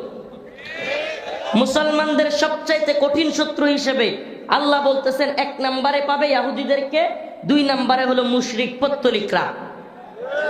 আল্লাহ পাক 1450 বছর আগে, 1500 বছর আগে বলেছেন কোরআনে কারীমের মধ্যে। আজকে আপনি তাকায় দেখেন, গোটা পৃথিবীতে মুসলমানদের যে কয়টা জায়গায় সবচাইতে বেশি নির্যাতিত হচ্ছে মুসলমানরা, এর একটার নাম হলো ফিলিস্তিন। একটা জায়গার নাম কি? আমাকে বলেন, ফিলিস্তিনে মুসলমানদের উপর আক্রমণ করতেছে কারা? সুবহানাল্লাহ। আল্লাহ পাক 1500 বছর আগে বলেছেন, কিন্তু এখনো পর্যন্ত আল্লাহ পাক কোরআনে যা বলেছেন তাই অক্ষরে অক্ষরে সঠিক প্রমাণিত, অক্ষরে অক্ষরে সঠিক। এবার বলেন, দ্বিতীয় যেই জায়গাটায় মুসলমানরা সবচেয়ে বেশি নির্যাতিত হচ্ছে, নিপীড়িত হচ্ছে, এই জায়গাটার নাম হলো কাশ্মীর। নাম কি? কাশ্মীরে মুসলমানদের নির্যাতন করতেছে কারা? বলেন না, মুশরিকরা, মুশরিক পত্তলিক ভারতীয় সেনাবাহিনী। এমনকি আপনাদেরকে একটা মাত্র পরিসংখ্যান শোনাই, এটা আমাদের কোনো ব্যক্তিগত পরিসংখ্যান না, আলেমদের পরিসংখ্যান না। বিবিসি, আল জাজিরার মতো ওয়ার্ল্ডের নামি দামি মিডিয়াগুলোর অ্যানালাইসিস হলো, মিডিয়াগুলোর বক্তব্য হলো, শুধু কাশ্মীরে বিগত স্বায়ত্তশাসন বাতিল করার পর থেকে ভারতীয় সেনাবাহিনী 10,000 মুসলিম মা বোনকে দর্শন করছে। কত? এটা আরো 4-5 বছর আগের পরিসংখ্যান, এখনকার পরিসংখ্যান জানি না, এখনকার আপডেট পরিসংখ্যানটাও জানা নাই। আরো কয়েক বছর আগের পরিসংখ্যান হলো 10,000 মা বোনকে দর্শন করেছে। ও মুসলমান ইমানদার, আমাদের কথা বলা দরকার, কাজ করবার দরকার হিন্দুত্ববাদী ভারতের বিরুদ্ধে। আমাদের কথা বলা দরকার, আমাদের শ্রম, আমাদের সময় ব্যয় করা দরকার ইহুদিবাদী ইসরায়েলের বিরুদ্ধে। এরা মুসলমানদের শত্রু, এরা বাংলাদেশ রাষ্ট্রের শত্রু। এই হিন্দুত্ববাদীরা, এরা 2 দিন পর পর বাংলাদেশ দখলের কথা বলতেছে। এদের বিভিন্ন পর্যায়ের নেতারা, এমনকি এদের প্রধান, রাষ্ট্রের যে প্রধানমন্ত্রী, সে পর্যন্ত তার টুইটারে, তার অ্যাকাউন্টের মধ্যে লিখেছে বাংলাদেশ কোনোদিন হয় নাই। 71-এর যে যুদ্ধ পাকিস্তানের সাথে হয়েছিল, এটা ভারতের যুদ্ধ হয়েছিল এবং সেই যুদ্ধে ভারত বিজয়ী হয়েছে। বলেন তাইলে এটা কি 71-এ আপনারা যারা এই স্বাধীনতার ট্যাবলেট এতদিন আওয়ামী লীগ, যুবলীগ, ছাত্রলীগকে, এই যে ছাত্রলীগ, যুবলীগকে, আওয়ামী লীগকে ট্যাবলেট খাওয়ানো হয়েছে, স্বাধীনতার চেতনা, বঙ্গবন্ধুর চেতনা, মুক্তিযুদ্ধের চেতনা, এই চেতনার ট্যাবলেটগুলো খাওয়াইছে। এখন বুঝছেন তো স্বাধীনতা কারে কয়? শুধু এটাই না, 71-এ যখন বিজয় হয়েছিল, তখনই ইন্দিরা গান্ধী ওই সকল মিডিয়ার সামনে, এমনকি তাদের সংসদে দাঁড়িয়ে ইন্দিরা গান্ধী বলেছিল 1000 সাল কা বদলা লে লিয়া। কি বলেছিল? 1000 সাল কা। এই কথার অর্থ কি? 1000 বছরের বদলা নিয়ে নিছি। তার মানে কি? আসলে মুসলমানরা, ইতিহাস পড়লে দেখবেন ভারতবর্ষ 1000 বছরের মতো মুসলমানরা শাসন করেছিল। কারা শাসন করেছিল? মুসলমানদের শাসন থেকে ওই যে তারা মুক্তি পেয়েছে, অর্থাৎ তারা যে মুসলমানদেরকে হটাইতে পারছে, তারা যে হিন্দুত্ববাদী শাসন কায়েম করতে পারছে ভারতবর্ষে, এমনকি হিন্দুত্ববাদী শাসনের এক পর্যায়ে পাকিস্তানকে তারা, পাকিস্তান যেহেতু মুসলিম কান্ট্রি, বাংলাদেশের সাথে যুদ্ধে তারা হারায় দিছে। এজন্য তাদের বক্তব্য হলো এই যুদ্ধে মুসলমানরা পরাজিত, হিন্দুরা বিজয়ী। তাইলে আমাদের আওয়ামী লীগ, ছাত্রলীগ, যুবলীগ যারা এই 71-এর স্বাধীনতা যুদ্ধ নিয়ে চিল্লায়, তাদেরকে আমরা বলতে চাই, তাইলে হিন্দুদের বিজয় কি তোমাদের বিজয়? মুসলমান 2টা দেশ, বাংলাদেশ, পাকিস্তান। আমি অস্বীকার করছি না পাকিস্তানের সেই সময়ের সেনাবাহিনী কিংবা ভুট্টোর বাহিনী এদেশের মানুষদের উপর নির্যাতন করে নাই, নিপীড়ন করে নাই, জুলুম করে নাই, এটা আমি অস্বীকার করতেছি না। কিন্তু মুসলমান 2টা রাষ্ট্রকে যুদ্ধে লাগাইয়া দিয়া নিজেদের বিজয় ঘোষণা করা ভারতকে খুশি করবার জন্যই ছিল সেই যুদ্ধ।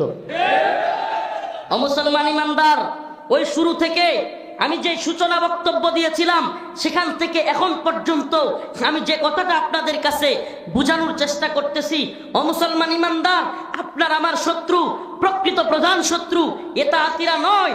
আপনার আমার প্রধানতম শত্রু চরমুনাইওয়ালারা নয়, আপনার আমার প্রধান শত্রু জামাতওয়ালারা নয়। আর এক মুসলমান তো অপর মুসলমানের ভাই, এটা আল্লাহ বলেছেন ইন্নামাল মুমিনুনা ইখওয়া, ইন্নামাল মুমিনুনা। ও মুসলমান ইমানদার, কষ্টের সাথে, দুঃখের সাথে বলতে হয়, আফসোস এবং পরিতাপের সাথে বলতে হয়, আজকেও যশোর সীমান্তে মুসলিম 3 জনকে বিএসএফ ধরে নিয়ে গিয়ে হত্যা করেছে। কয়জন? এটা আমার কথা নয়, মিডিয়ার কথা। খবর নিয়ে দেখেন, 3 জন মুসলমানকে বিএসএফ, ভারতীয় বাহিনী, মুসলমানদের বাংলাদেশে আইসা হত্যা করেছে। 3 জনকে হত্যা করেছে। 2 দিন পর পর সীমান্তে হত্যা করতেছে। কঠিন পরিস্থিতি সীমান্তের মধ্যে, এমনকি তাদের হাজার হাজার লোক সীমান্তের কাঁটাতার বেড়া ভেঙে ফেলতে চাচ্ছে। বিএসএফ এর বাহিনী ভারতীয় সীমান্তে অত্যাধিক বিভিন্ন অস্ত্রশস্ত্রে সজ্জিত হয়ে ভারতীয় সীমান্তে বাংলাদেশ দখল করবার নীল নকশা বাস্তবায়ন করতেছে। ওদিকে মায়ানমার সীমান্তে আমরা তো বেখবর, আমরা তো জানি না। ওদিকে মায়ানমার সীমান্তে আরাকান আর্মি সহ বিভিন্ন গ্রুপ বাংলাদেশের বিরুদ্ধে যুদ্ধের পরিস্থিতি তৈরি হচ্ছে, এমনকি বাংলাদেশের বাহিনীও আরাকান আর্মির বিরুদ্ধে ওখানে শক্ত অবস্থানে সীমান্তে পাহারায় আছে। এমন এমন যুদ্ধ পরিস্থিতিতে আমরা মুসলমানে মারামারি শুরু করছি। বড় আফসোসের বিষয়, এই জাহেলগুলোর, যে জাহেলরা আজকে ছাত্র তালিবুল ইলমদেরকে রাতের অন্ধকারে গিয়ে হামলা করলো, আমি তাদের কাছে জানতে চাই এই দেশের প্রতি, উম্মার প্রতি এদের দায়বদ্ধতা কতটুকু? আমাকে বলেন। রাত্রি ৩টার সময় আলোচনা হচ্ছে আলেমদের সাথে, কি হবে না হবে, মিটিং এ ফাইসালা হবে পরের দিন 11টায়। আপনি রাতের ৩টার সময় 20,000 30,000 মানুষ নিয়ে ঢুকে ছাত্রদেরকে পিটায় হত্যা করলেন। এই কি আপনার তাবলীগ? এই কি আপনার দিন? আল্লাহ রাসূল বলেছেন, আল্লাহ পাক বলেছেন, কুনতুম খায়রা উম্মাহ, আমরা হলাম উত্তম জাতি। এতদিন তো আমাদেরকে এটাই শিক্ষা দেওয়া হয়েছে যে আমরা তা'মুরুনা বিল মা'রুফ ওয়া তানহাউনা আনিল মুনকার, সৎ কাজে আদেশ করব, অসৎ কাজে নিষেধ করব। এখন আমি নিজেই যদি অসৎ কাজে গিয়া জড়াই, আমি নিজেই যদি অপর মুসলমানের, আপনি কোন যুক্তিতে একজন মুসলমানের মাথায় হাত তুলতে পারবেন? এমন কোন যুক্তি পৃথিবীতে নাই যেখানে রাসূলুল্লাহ সাল্লাল্লাহু আলাইহি ওয়াসাল্লাম বলেছেন একজন মুসলমানকে হত্যা করা পুরো জগৎকে হত্যা করার শামিল, তার কোনো ক্ষমা নাই, কোনো ক্ষমা নাই। আপনি বলেন, আপনি আমাকে বলেন কোন যুক্তিতে নিজের ভাইদের উপর, আপনি বলেন যারা সাদ সাহেবের অনুসারী বলেন কিংবা যারা উলামায়ে কেরামকে অনুসরণ করে, কোন পক্ষকে আপনি কাফের বলতে পারবেন? কাফের কেউ তো, সাধারণ কাফেরদের কেউ তো হত্যা করার কিংবা আঘাত করার কোনো অনুমতি নাই যুদ্ধক্ষেত্র ছাড়া।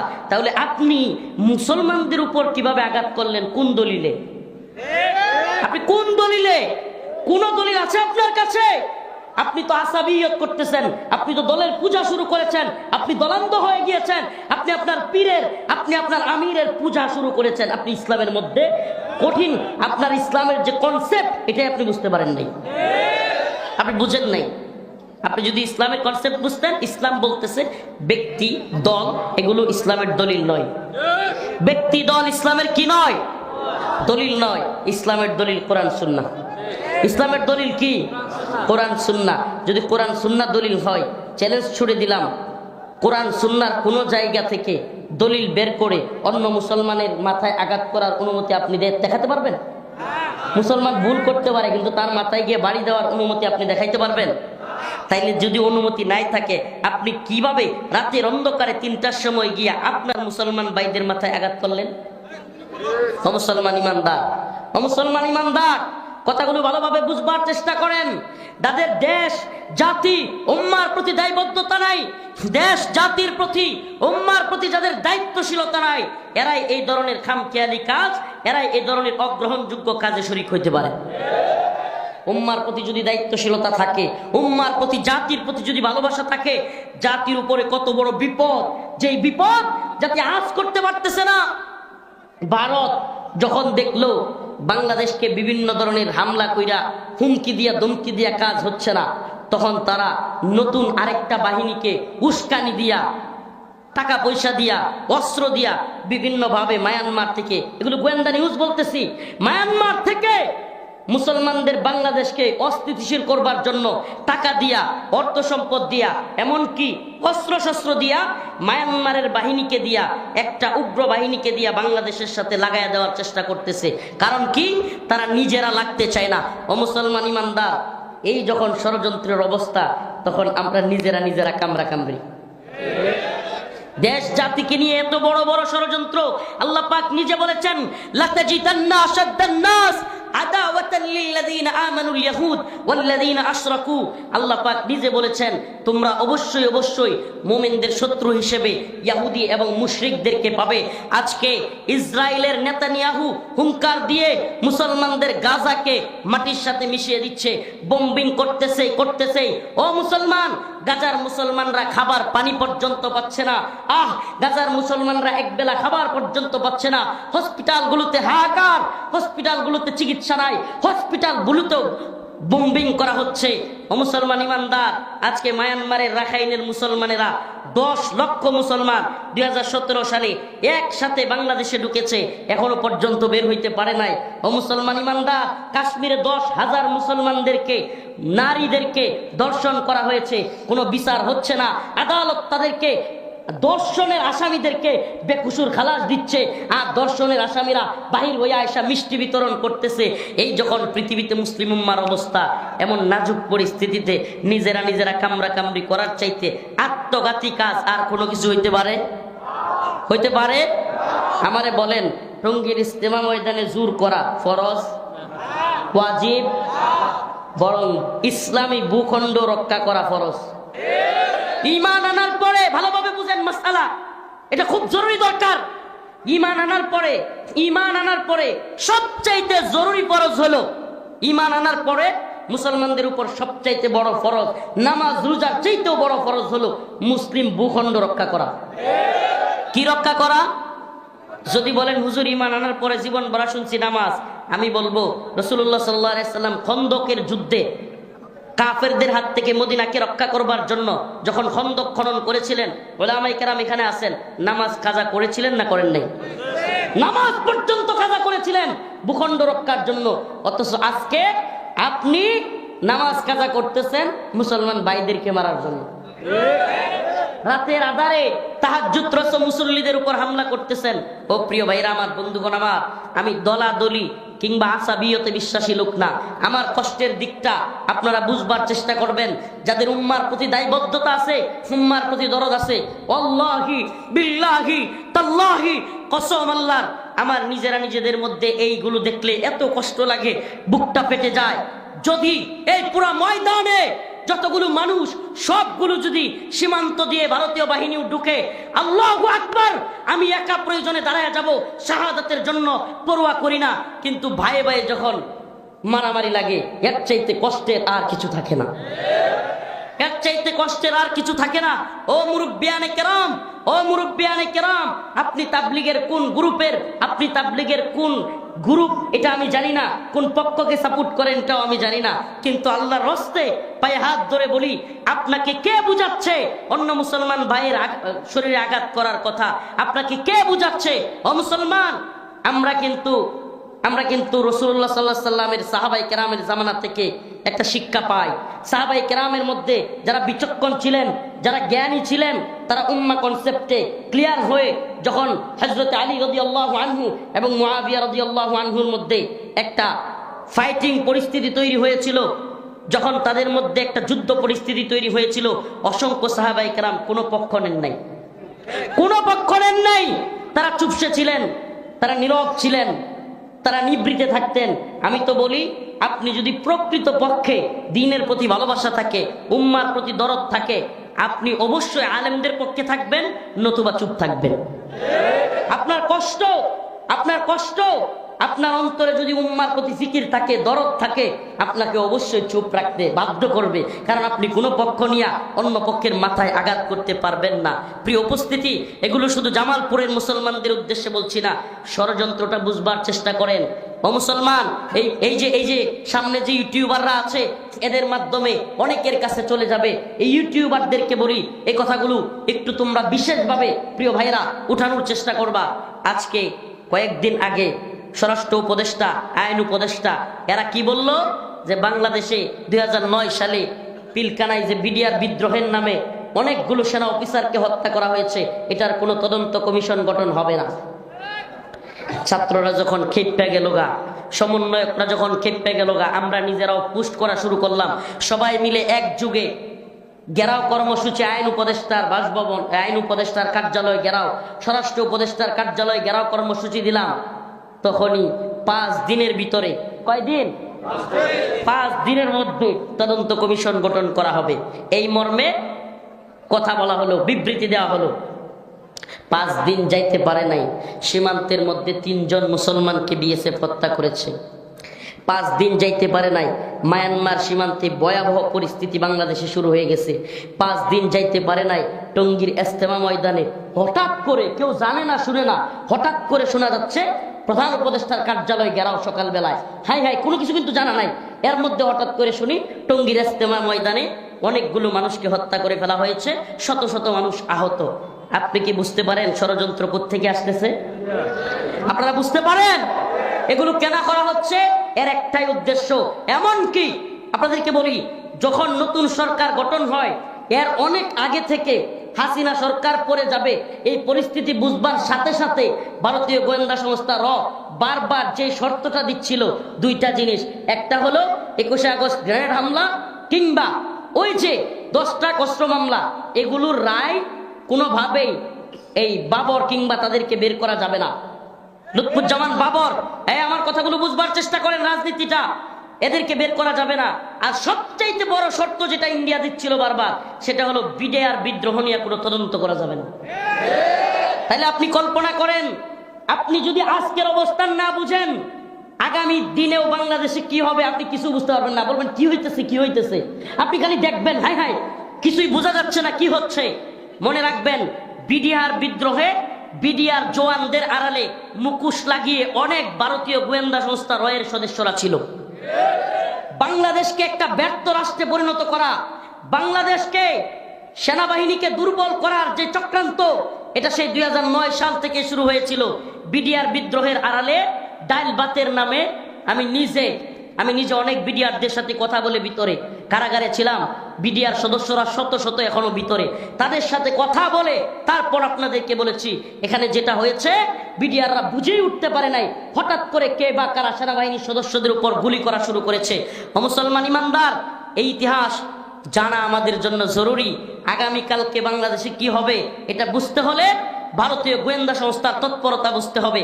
যখনই বলা হলো 5 দিনের মধ্যে তদন্ত কমিশন গঠন করা হবে, 5 দিনের মধ্যে বাংলাদেশ একটা অস্থিতিশীল পরিস্থিতি তৈরির দিকে যাচ্ছে আবার। তাইলে বুঝতেছেন ষড়যন্ত্রটা বুঝতেছেন?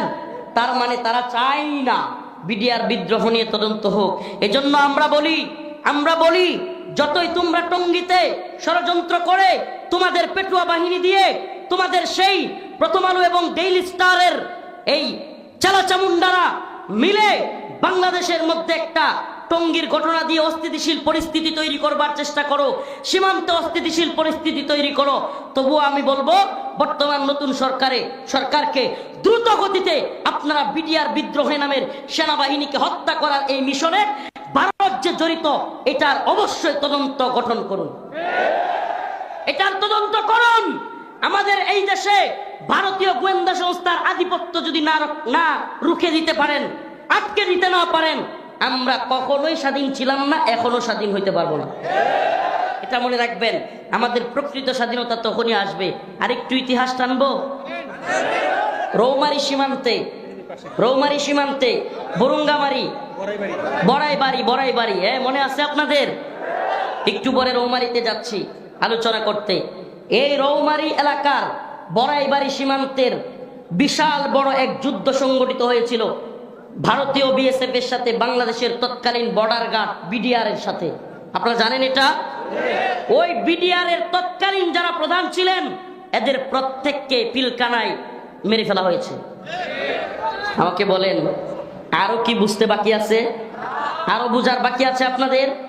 এখানে হাইরা গিয়া তাদের অনেক সদস্য বিএসএফ এর, আমাদের জওয়ানরা, আমাদের যুবকেরা, তারা সাহসিকতার সাথে 8-10 জনে মিলে ভারতীয় বিএসএফ অনেকগুলোরে শোয়া দিছে। যদিও ভারতীয় বাহিনী 16 জনের কথা স্বীকার করছে, আসলে 16 জন হইল যেগুলো বাংলাদেশ থেকে আটটা নিতে পারে নাই। সুবহানাল্লাহ বলেন না, নিতে পারে নাই, এমন 16 জনকে রাইখা গেছে। কিন্তু শোনা যায় প্রায় 100-এর মতো বিএসএফ ওই যুদ্ধে নিহত হয়েছিল, জাহান্নামে গেছিল বললেও ভুল হবে না। এই কাফেরের দল মুসলমানদেরকে মারতে আইসা কই গেছিল? যারা জাহান্নামে পাঠাই দিছিল, ওই সমস্ত যারা কিনা বিডিআরদের নেতা ছিল, এদেরকে পিলকানায় বিডিআর বিদ্রোহের নামে সবাইকে মেরে ফেলা হয়েছে। এবং ভারত ওই আপনাদের রৌমারীর বড়াইবাড়ি এই সীমান্তে হত্যার প্রতিশোধ নেওয়ার জন্য তখন থেকে প্ল্যান করতে থাকে। তখন থেকেই শেখ হাসিনাকে ক্ষমতায় আনা এবং কিভাবে কি করা হবে, কিভাবে প্ল্যান করা হবে, সবকিছু বোঝানো হয়। আমাকে বলেন, যদি তাই না হবে, তৎকালীন সময়ে সেনাবাহিনী এতবার বলেছে যে বিডিআর যারা জওয়ানরা বিদ্রোহ ঘোষণা করেছে, আমরা তাদেরকে প্রতিহত করতে চাই, কিন্তু শেখ হাসিনা, নানক, এই সাহারা খাতুনরা অনুমতি দেয় নাই। তার মানে কি সন্দেহের অবকাশ আছে না নাই? আছে না নাই? এখন আবার যখনই বিডিআর বিদ্রোহের তদন্ত, আচ্ছা বলেন, সঠিক তদন্ত হলে সমস্যা কোথায়? সঠিক তদন্ত হলে সমস্যা কোথায়? যদি ভারত জড়িত নাই থাকবে, আওয়ামী লীগ জড়িত নাই থাকবে, তাহলে তদন্ত হইলে সেটাও বের হয়ে আসুক। আমি তো বলি দুইটা ঘটনার বাংলাদেশে সুষ্ঠু তদন্ত হওয়া উচিত। একটা হলো 21শে আগস্ট গ্রেনেড হামলা, আর একটা হলো এই বিডিআর বিদ্রোহের নামে সেনাবাহিনীকে পঙ্গু করে দেওয়া। ও মুসলমান ইমানদার, তোমাদেরকে বলে যাই, তোমরা সীমান্তের খুব কাছাকাছি জনগণ, ও জামালপুরের কি বলে দেওয়ানগঞ্জের মুসলমান, তোমাদেরকে বলে যাই, প্রিয় যুবক ভাইরা, তোমরা আমাদের প্রোগ্রামে 80% 90% যুবক আমাদের কথা শুনতে আসো, আমাদেরকে ভালোবাসো। এই ভালোবাসা হোক আল্লাহর জন্য, এই ভালোবাসা হোক দ্বীনের জন্য, এই ভালোবাসা হোক ঈমানের জন্য। ও মুসলিম যুবক ভাইরা, তোমরা তৈরি থাকো, তোমরা তৈরি থাকো ভারতীয় আগ্রাসনকে প্রতিহত করবার জন্য।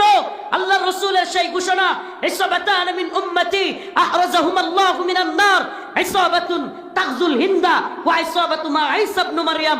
রাসূল বলেছেন, আমার উম্মতের শেষ জামানায় হিন্দুস্তানের হিন্দুদের সাথে এক ভয়াবহ যুদ্ধ সংগঠিত হবে, আর সেই যুদ্ধের সেনা যারা থাকবে, সেই যুদ্ধের মধ্যে মুজাহিদ যারা থাকবে, আল্লাহ রাসূল বলেছেন ইসাবাতুন তাগজুল হিন্দা, আল্লাহ পাক সেই গজওয়াতুল হিন্দের মুজাহিদদেরকে জাহান্নামের আগুন থেকে ক্ষমা ঘোষণা করেছেন। আরো জোরে বলেন সুবহানাল্লাহ। ক্ষমা ঘোষণা করেছেন। রাসূল বলেছেন, আমার উম্মতের দুইটা দলকে আল্লাহ পাক ক্ষমা ঘোষণা করেছেন জাহান্নামের আগুন থেকে। একটা হলো ইসাবাতুন তাগজুল হিন্দা ওয়া ইসাবাতু মা ঈসা ইবনে মারইয়াম, আরেকটা হলো ওই যে ঈসা ইবনে মারইয়াম, ঈসা আলাইহিস সালামের সাথে যারা আকসাই দেখা করবে, তাদেরকেও ক্ষমা ঘোষণা করেছেন। আমরা ইসাবাতুন তাগজুল হিন্দা গজওয়াতুল হিন্দের অনুসারী, ইনশাআল্লাহ। রাজি আছেন তো ইনশাআল্লাহ? আমরা কি মুসলমানের যুদ্ধ করব, ঝগড়া করব, নাকি গজওয়াতুল হিন্দের জন্য তৈরি হব? প্রয়োজন হলে আমরাই সেনাবাহিনীর কাতারে গিয়ে, আমরাই বিজিবির কাতারে গিয়ে ভারতীয় এই বাহিনীকে, কট্টর হিন্দুত্ববাদীদেরকে রাসূলের দিক নির্দেশনা অনুযায়ী গজওয়াতুল হিন্দ আসন্ন হিন্দুত্ববাদী ব্রাহ্মণ্যবাদী তাগুতি শক্তির মোকাবেলা করবার জন্য রাসূলের ঘোষণা অনুযায়ী আমরা তৈরি হব ইনশাআল্লাহ।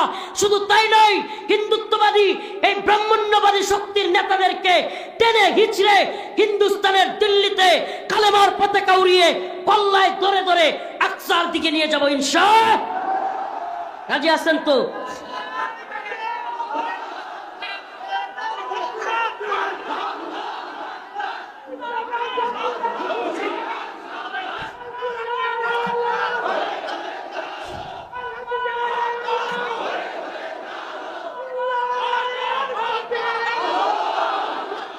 আমাদের কথা একেবারে ক্লিয়ার, আমরা দিল্লিকে পরোয়া করি না, আমরা ইসরায়েলকে পরোয়া করি না, আমরা আমেরিকাকেও পরোয়া করি না। আমরা মুসলমান, আমরা ঈমানদার, আমরা আল্লাহকে ভয় করি। আমরা কাকে ভয় করি? এক আল্লাহকে ভয় করি। ও মুসলমান যুবক, কথা দাও। ও মুরব্বী ভাইরা, বাবারা, কথা দেন। প্রিয় ভাইরা, প্রিয় বাবারা, মুরব্বী বাবা যারা আছেন, কথা দেন। নিজেরা কোনো মারামারি করবেন না, দলাদলি করবেন না, আসাবিয়ত বাদ দেন। দ্বীনের ক্ষেত্রে দয়া করে একটু স্যাক্রিফাইস করার চেষ্টা করেন। আমার ভুল হইতে পারে, আমাকে ক্ষমা করেন। আপনারও ভুল হইতে পারে, আমিও আপনাকে ক্ষমা করি। আসেন, মুসলমানদের মধ্যে আল্লাহ রসুল বলেছেন মুসলমান ভাই। আল্লাহ পাক নিজে বলেছেন ইন্নামাল মুমিনুনা ইখওয়া। আসেন আমরা ভাই ভাই, নিজেরা মারামারি বন্ধ করি। কাফের মুশরিকরা উত পেতে আছে আমাদেরকে ধ্বংস করবার জন্য। রসুল বলেছেন আল কুফরু মিল্লাতুন ওয়াহিদা, সমস্ত কাফের সম্প্রদায় হলো এক গোষ্ঠী, এরা এক জাতি। কাফেররা সবাই আমাদের বিরুদ্ধে। আপনি বলেন, মায়ানমারেও মুসলমানদের বিরুদ্ধে আক্রমণ হচ্ছে না? বলেন না, হচ্ছে না? তার মানে বৌদ্ধরা মায়ানমারে আক্রমণ করতেছে, ফিলিস্তিনে ইহুদিরা মুসলমানদের উপর আক্রমণ করতেছে, কাশ্মীরে মুসলমানদের উপর আক্রমণ করতেছে কারা? হিন্দুরা। আমারে বলেন, চাইনায়, চীনেও, রাশিয়াতেও এই সমস্ত পত্তলিকরা, মুশরিকরা, এরা যারা কিনা নাস্তিক, এরাও মুসলমানদের উপর আক্রমণ করতেছে। তার মানে কি দাঁড়ালো?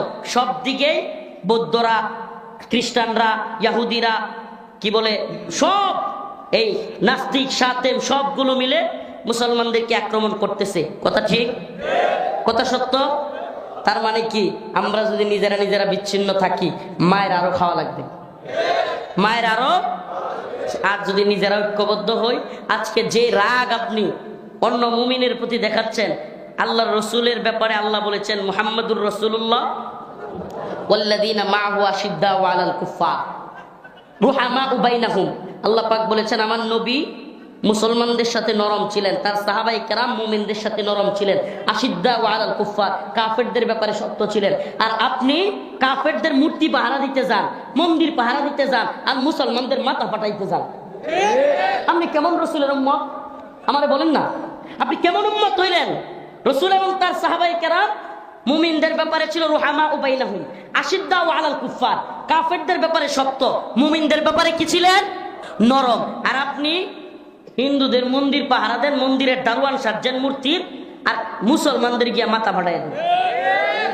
আপনার রসুলের সাথে আপনার মিললনি, সাহাবায়ে কেরামের সাথে মিললনি। আমরা নিজেদের ব্যাপারে নিজেরা নরম হব, কাফেরদের ব্যাপারে শক্ত হব। চক্রান্ত এবং রয়ের চক্রান্ত হলো বাংলাদেশে যারা কট্টর ভারত বিরোধী এবং হিন্দুত্ববাদীদের আগ্রাসনের বিরোধী, তারা টার্গেট করে এদেশের এই সমস্ত ব্যক্তিদেরকে কিলিং মিশনে নামছে। নাউজুবিল্লাহ। আপনি কল্পনা করতে পারেন আমাদেরকে হয়তো সতর্কতার সুযোগ আমরা নাও পাইতে পারি, কিন্তু মুসলমান যুবক তোমাদেরকে বলে যায় আমাদেরকে শহীদ করে দেওয়া হোক। সাইফুল ইসলাম আলিফ ভাইকে টার্গেট করে শহীদ করা হয়েছে। আমাদের দুই সমন্বয়ক সার্জিস হাসানাত, এই দুই ভাইকে টার্গেট করে চট্টগ্রামে আলিফ ভাইয়ের রওজা থেকে, কবর থেকে যখন তারা জানাজা থেকে আসতেছিল, তখন তাদের গাড়িকে ঘুরিয়ে দেওয়া প্ল্যান করেছিল। তাহলে আমাদেরকেও টার্গেট কিলিং এর মাধ্যমে শহীদ করে দিতে পারে, এটা কোনো ব্যাপারই না। কিন্তু আল্লাহ যেদিন হায়াত যতদিন রেখেছেন এতদিন কেউ মারতে পারবে। আমরা এদেরকে পরোয়া করি না। আমি ভাইকে বলেছি ভাই দোয়া করবেন। আমরা মাঠে ময়দানে যেভাবে গাড়ি নিয়ে চলাচল করি, রাতের অন্ধকারে 2টা 2:30টায় রাস্তায় দাঁড়ায় কেউ যদি শহীদ করে দেয়, গুলি করে দেয়, আমাদের তো কিছু করার থাকবে না। কিন্তু আমাদের সাথে আল্লাহ আছে। কে আছে? আমরা আল্লাহকে ভয় করি, সচেতন করে যায়। এই দেওয়ানগঞ্জের জামালপুরের মুসলমান, সীমান্তবর্তী মুসলমান, আল্লাহ না করুক আগামীকালকে আপনার আমার মা বোনদের কেউ এই ভারতীয় বাহিনী ঢুকে দর্শন করা শুরু করতে পারে। নাউজুবিল্লাহ। আপনারা কল্পনাও করতে পারবেন না। এই দলাদলি ছাড়েন।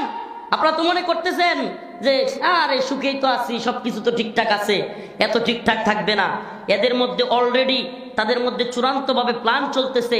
গোয়েন্দা সংস্থার সাথে তারা অলরেডি বসছে, নেতারা বসছে। বাংলাদেশে হামলা করলে কি হইতে পারে, ভারত থেকে নিজেদের রাষ্ট্রের মধ্যে কি পরিস্থিতি তৈরি হইতে পারে, বহির্বিশ্ব কি চাপ দিতে পারে, বাংলাদেশ থেকে কতটুকু আসতে পারে, এগুলো নিয়ে অলরেডি তারা প্ল্যানের মধ্যে আছে। মুসলমান ইমানদার এখন যখন তারা নিজেরা প্ল্যান বিতে চলে গেছে, সেটা কি? মায়ানমারকে দিয়া বাংলাদেশে অ্যাটাক করানো। আমরা বলতে চাই আমরা সব সময় সজাগ থাকবো। কেন? কারণ আগামীকালকে চোর আমার বাড়িতে চুরি করবে, এটা জানা থাকাই অনেক চুরের চুরি থেকে বাধা দেওয়ার জন্য এটাই যথেষ্ট। আগামীকালকে আমার বাড়িতে কি হবে? চুরি হবে, ডাকাতি হবে, এটা জানা থাকলে আমি প্রস্তুতি নিতে পারবো। ঠিক না? এই জন্য সীমান্তের মুসলমানরা সজাগ থাকতে হবে, সব সময় সজাগ থাকতে হবে। নিজেরা মারামারির সময় না, এখন নিজেদেরকে সজাগ থাকার সময় এবং তৈরি হওয়ার সময়। ইমানি দিকে, আকীদার দিক থেকে, নামাজের দিক থেকে, তালিমি দিক থেকে, তরবিয়তের দিক থেকে, শারীরিক ফিটনেসের দিক থেকে, সব দিক থেকে মুসলিম যুবকরা এখন ইমানের জন্য, জিহাদের জন্য, দ্বীনের জন্য, জীবন দেওয়ার জন্য প্রস্তুত থাকতে হবে। আল্লাহ পাক আমাদের সবাইকে বুঝার আমল করার তৌফিক দান করুন। ওয়া আখিরু দাওয়ানা আলহামদুলিল্লাহ নাহমাদুহু ওয়া নাস্তাঈনুহু ওয়া নাস্তাগফিরুহু ওয়া নু'মিনু বিহি ওয়া নাতাওয়াক্কালু আলাইহি ওয়া নাউযু বিল্লাহি মিন শুরুরি আনফুসিনা ওয়া মিন সাইয়্যাতি আ'মালিনা من يهده الله فلا مضل له ومن يضلل فلا هادي له ونشهد أن لا إله إلا الله وحده لا شريك له أما بعد فأعوذ بالله من الشيطان الرجيم بسم الله الرحمن الرحيم لتجدن أشد الناس عداوة للذين آمنوا اليهود والذين أشركوا صدق الله مولانا العظيم وصدق رسوله النبي الكريم ونحن على ذلك من الشاهدين والشاكرين والحمد لله رب العالمين। ডাংধরা জামিয়া মুহাম্মদিয়া কওমিয়া মাদ্রাসার দস্তারবন্দি উপলক্ষে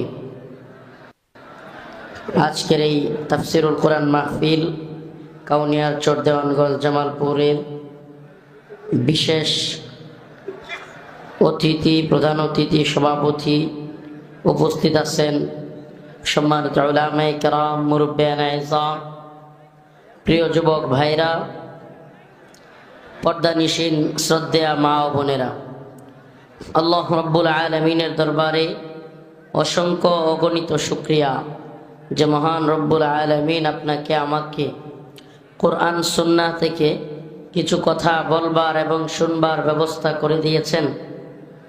সেজন্য অন্তরের অন্তঃস্থল থেকে কালিমাতুশ শুকর আদায় করে স্বতঃস্ফূর্ত আওয়াজ করে বলি আলহামদুলিল্লাহ। প্রিয় উপস্থিতি, আল্লাহ রাব্বুল আলামিন কোরআনে কারীমের মধ্যে মুসলমানদের প্রকৃত শত্রু কারা, মুসলমানদের প্রকৃত মিত্র কারা, বন্ধু কারা, শত্রু কারা, এটা একেবারে সুন্দরভাবে উল্লেখ করে দিয়েছেন। আমরা যদি শত্রু চিনতে ভুল করি, আমরা যদি নিজেরা নিজেদেরকে শত্রু মনে করি, তাহলে আমরা সফলতার দিকে যেতে পারবো না। আমাদেরকে শত্রু আগে বুঝতে হবে। ইসলামের মৌলিক একটা আকীদা হলো আল ওয়ালা ওয়াল বারা, আল্লাহর জন্য মুহাব্বত, আল্লাহর জন্য ঘৃণা। ইসলামের মৌলিক একটা আকীদা কি? আল ওয়ালা ওয়াল বারা, আল্লাহর জন্য ভালোবাসা, আল্লাহর জন্য ঘৃণা। কোন মুসলমান অন্য মুসলমানের জান, মাল, ইজ্জত, সম্মান, রক্ত সব কিছু অপর মুসলমানের জন্য হারাম করা হয়েছে। আমি আবারও বলতেছি, কোন এক মুসলমানের জন্য অপর মুসলমানের জান, মাল, ইজ্জত, সম্মান, কোন এক মুসলমান প্রকাশ্য দিবালোকে অপর মুসলমানকে অসম্মানী করতে পারবে না। বাজারে গিয়ে হেয় প্রতিপন্ন করতে পারবে না। বাজারে গিয়ে কিংবা জনসম্মুখে তাকে কটু কথা বলতে পারবে না, গালি দিতে পারবে না, হুমকি ধমকি দিতে পারবে না। কোন এক মুসলমান অপর মুসলমানের রক্ত জড়াতে পারবে না। এগুলো একজন আরেকজনের জন্য আল্লাহ প্রদত্তভাবে হারাম করেছেন। প্রিয় উপস্থিতি, প্রিয় ভাইরা আমার, বন্ধুগণ আমার, আজকে আমরা ইসলামের সেই মৌলিক আকীদা থেকে বের হয়ে আসছি। আজকে আমরা ইসলামের সেই মৌলিক কথা সেটা আমরা অনুধাবন করতেছি না, যেখানে আল্লাহ রাব্বুল আলামিন সুস্পষ্ট বলতেছেন, ইন্না সালাতি ওয়া নুসুকি ওয়া মাহইয়ায়া ওয়া মামাতি লিল্লাহি রাব্বিল আলামিন।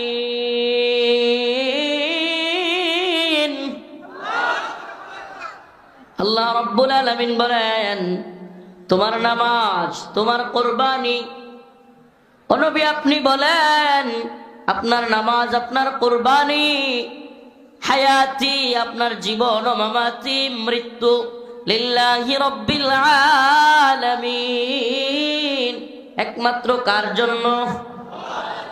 কথা বলেন, একমাত্র কার জন্য? রাসূলুল্লাহ সাল্লাল্লাহু আলাইহি ওয়াসাল্লাম হাদিসের মধ্যে বলেন, মান আহাব্বা লিল্লাহ ওয়া আবগাদা লিল্লাহ ওয়া আতা লিল্লাহ ওয়া মানাআ লিল্লাহ ফাকাদ ইসতাকমালাল ঈমান। যে ব্যক্তি আল্লাহর জন্য ভালোবাসবে, মান আহাব্বা লিল্লাহ, ভালোবাসা হবে কার জন্য? কথা বলেন না। আমি কি বুঝাইতে পারতেছি না নাকি বুঝতেছেন না? আমার সাথে সাথে কথা বলতে হবে। রাজি আছেন ইনশাআল্লাহ? মান আহাব্বা লিল্লাহ, আল্লাহর জন্য ভালোবাসা, কার জন্য? ওয়া আবগাদা লিল্লাহ, আমরা কাউকে ঘৃণা করব, বিরোধিতা করব, সেটাও কার জন্য? ওয়া আতা লিল্লাহ ওয়া মানাআ লিল্লাহ, আমরা কোনো কিছু করব, দান করব, সেটাও কার জন্য?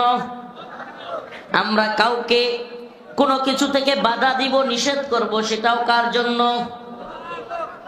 ফাকাদ ইসতাকমালাল ঈমান, যদি আমরা এই প্রক্রিয়ায় আগাতে পারি তাহলে এই হলো আমাদের ঈমান পরিপূর্ণ। আমরা যদি এই প্রক্রিয়া আগাতে পারি তাহলে আমাদের ঈমান কি? আর যদি দলের জন্য হয়, নেতার জন্য হয়, খাহেসাতের জন্য হয়, আসাবিয়তের জন্য হয়, আমার দলই সঠিক, আমার দলের লোকেরা যাই বলুক তাই সঠিক, আমার নেতা যাই বলুক তাই সঠিক, আমার পিসাব যাই বলে তাই সঠিক, আমার আমির যাই বলে তাই সঠিক, আমার শায়েখ যা বলে তাই সঠিক, আমার পছন্দের বক্তা যা বলে তাই সঠিক, অন্য সব বেঠিক, এটা হলো আসাবিয়ত। এটা কি? আমার কথা বুঝতেছেন না? না বুঝাইতে পারতেছি না? ভিতরে ঢোকার আগে অন্তত আলোচনা আগে তো সারমর্মটা বুঝতে হবে। প্রিয় উপস্থিতি, আবারও বলতেছি, আমাদের ভালোবাসা কার জন্য? আমাদের ঘৃণা কার জন্য? আমরা কাউকে কোনো কাজ থেকে বাধা দিব, আমরা কাউকে কোনো কাজ থেকে বাধা দিব, সেটা কার জন্য? কারণ রব্বুল আলামিন বলেছেন, রব্বে কাবা বলেছেন। এই আপনারা এইভাবে ডিস্টার্ব করলে তো হবে না। আমি বলতেছি, এই শুনেন, এখানে যারা আছে তাদেরকে যদি বসতে বলেন, এখানে বসলে এরা দেখতে পারবে না। আর যেহেতু এরা এখানে দাঁড়ায় গেছে, আর যেহেতু অনেক মানুষ, জায়গার সংকীর্ণতা, এখন নতুন করে কেউ কাউকে বসতে বলার দরকার নাই, কেউ কাউকে দাঁড়াইতে বলার দরকার নেই। প্লিজ প্লিজ আমার কথা শুনেন। এই ভলান্টিয়াররা, এই ভলান্টিয়ার কে কে আছে চুপ করেন আপনারা। এই ভলান্টিয়ার যারা আছে কোনো কথা বলবেন না। যে যেভাবে দাঁড়ায় আছে, যে যেভাবে বসে আছে, এভাবেই থাক। তো আবার বলতেছিলাম, কথার ইয়াটা নষ্ট করবেন না রে ভাই। ভালোবাসা কার জন্য? ঘৃণা কার জন্য? আল্লাহ পাক কোরআনে কারীমের মধ্যে বলেছেন, কুনতুম খায়রা উম্মাতিন উখরিজাত লিন-নাস তা'মুরুনা বিল মা'রুফ ওয়া তানহাউনা আনিল মুনকার। তোমরা হলা উত্তম জাতি, খায়রা উম্মাহ। কেন তোমরা উত্তম হলা? কি কারণে তোমাদেরকে উত্তম বলা হলো? তোমাদেরকে খায়রা উম্মাহ এটা কেন বলা হলো? উখরিজাত লিন-নাস তা'মুরুনা বিল মা'রুফ ওয়া তানহাউনা আনিল মুনকার। তোমাদেরকে আল্লাহ পাক বের করেছেন মানুষের কল্যাণ পৌঁছানোর জন্য। সুবহানাল্লাহ। আমাদেরকে আল্লাহ পাক সিলেক্ট করেছেন, আমরা নিজেরা ইচ্ছা করে আসতে পারি না। আল্লাহ পাক নিজে মনোনীত করেছেন, বের করেছেন। কিসের জন্য? মানুষের কল্যাণ পৌঁছানোর জন্য, নাকি এক মুসলমান হইয়া আরেক মুসলমান ভাইয়ের মাথায় বাড়ি দেওয়ার জন্য? হ্যাঁ, এক মুসলমান ভাই আরেক মুসলমান ভাইয়ের মাথায় গিয়া বাড়ি দেওয়ার নাম নি তাবলীগ। যেই তাবলীগ ওয়ালারা বলতো মাথায় হাত বুলায় দেওয়ার কথা, যে তাবলীগ থেকে কথা বলা হয়তো স্যাক্রিফাইসের কথা, মেনে নেওয়ার কথা, আজকে সেই জায়গায় একে অপরের মাথায় আঘাত করতেছে। কি বোঝা যায়? আমাদের ভালোবাসা আল্লাহর জন্য। হ্যাঁ, আমাদের আমির যা বলে তাই সঠিক, আমার শায়েখ যা বলে তাই সঠিক, আমার পীর যা বলে তাই সঠিক, এর বাহিরে কোনো সঠিক নাই। এই আসাবিয়ত, এই দলীয় দলান্দতা যদি আমরা পরিহার করতে না পারি, আমরা আল্লাহ এবং তার রাসূলের খাঁটি বান্দা কিংবা উম্মত নই।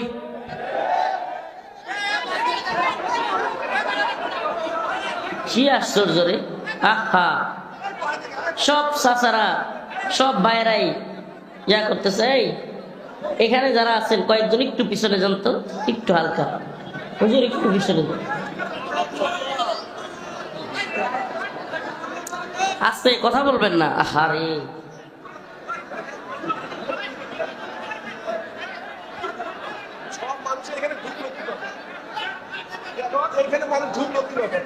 আপনারা ঝগড়া করতে থাকেন, তাহলে আমি মাইক ছেড়ে দিয়ে চলে যাই।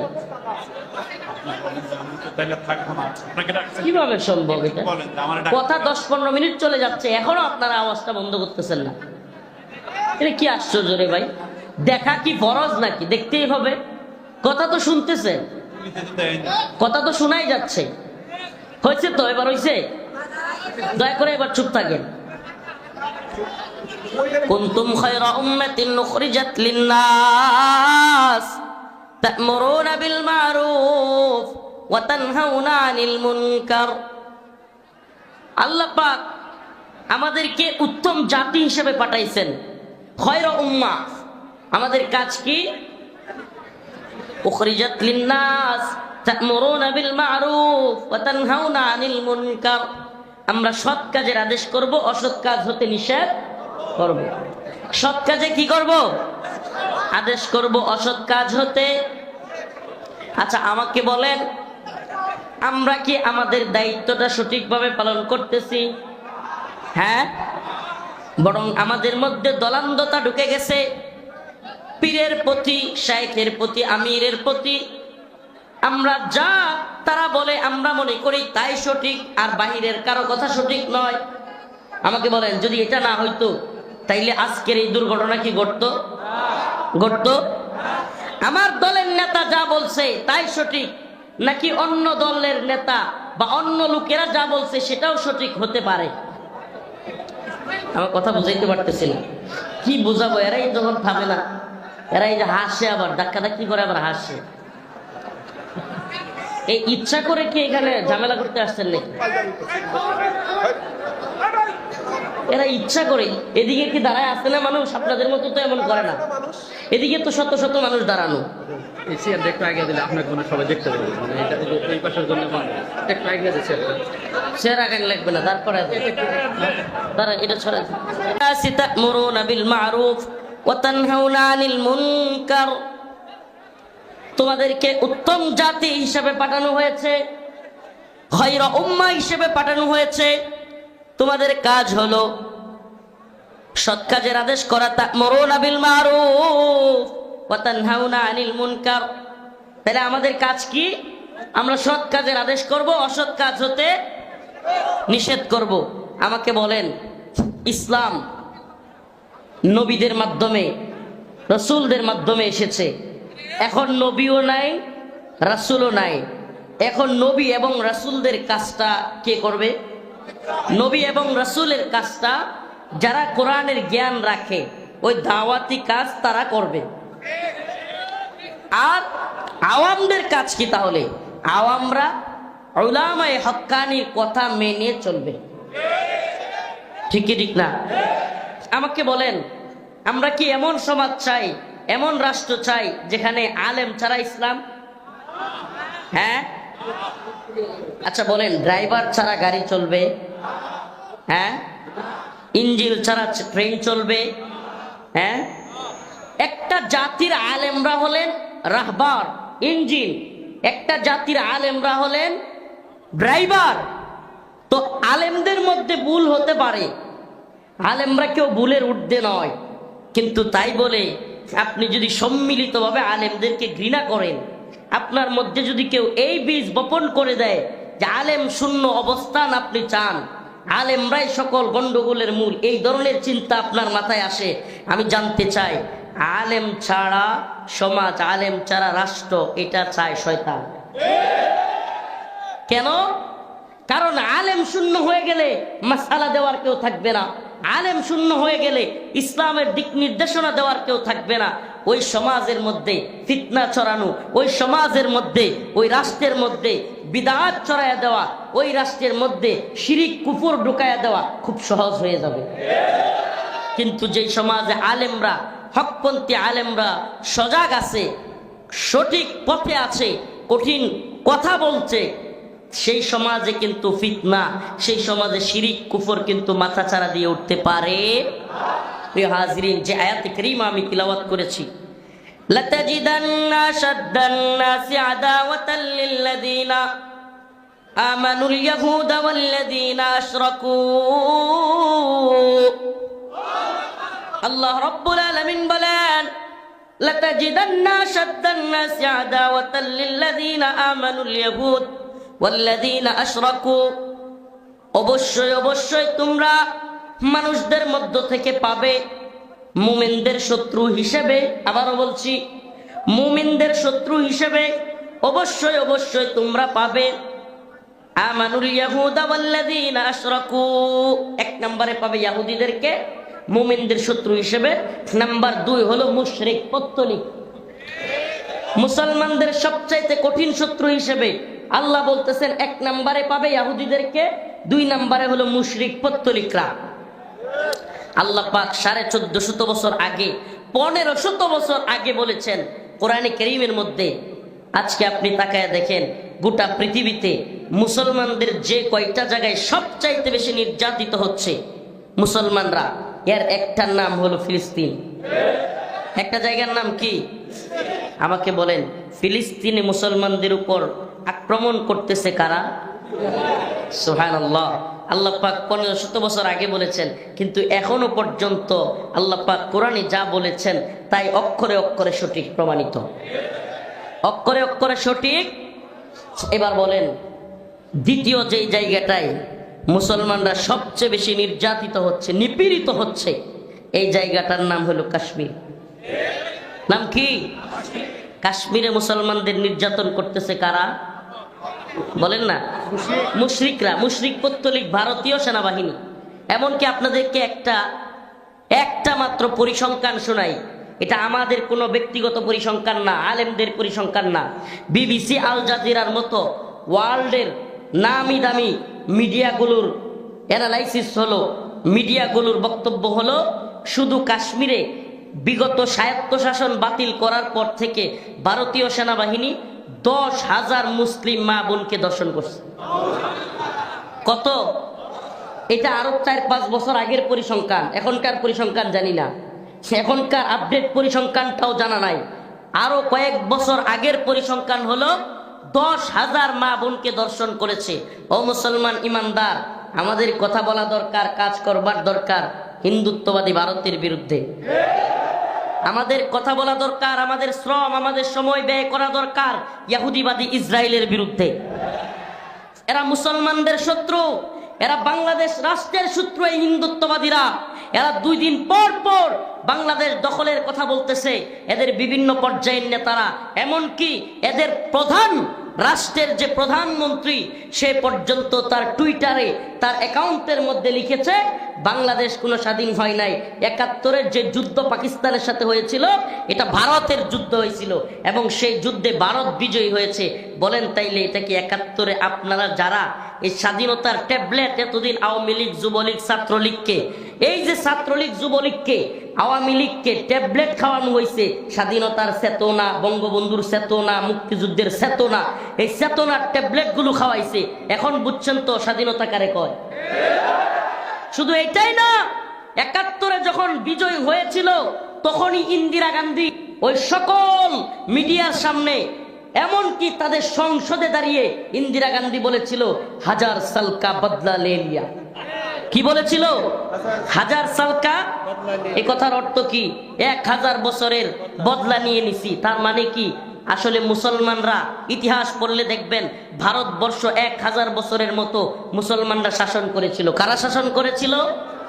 মুসলমানদের শাসন থেকে ওই যে তারা মুক্তি পেয়েছে, অর্থাৎ তারা যে মুসলমানদেরকে হটাইতে পারছে, তারা যে হিন্দুত্ববাদী শাসন কায়েম করতে পারছে ভারতবর্ষে, এমনকি হিন্দুত্ববাদী শাসনের এক পর্যায়ে পাকিস্তানকে তারা, পাকিস্তান যেহেতু মুসলিম কান্ট্রি, বাংলাদেশের সাথে যুদ্ধে তারা হারায় দিছে।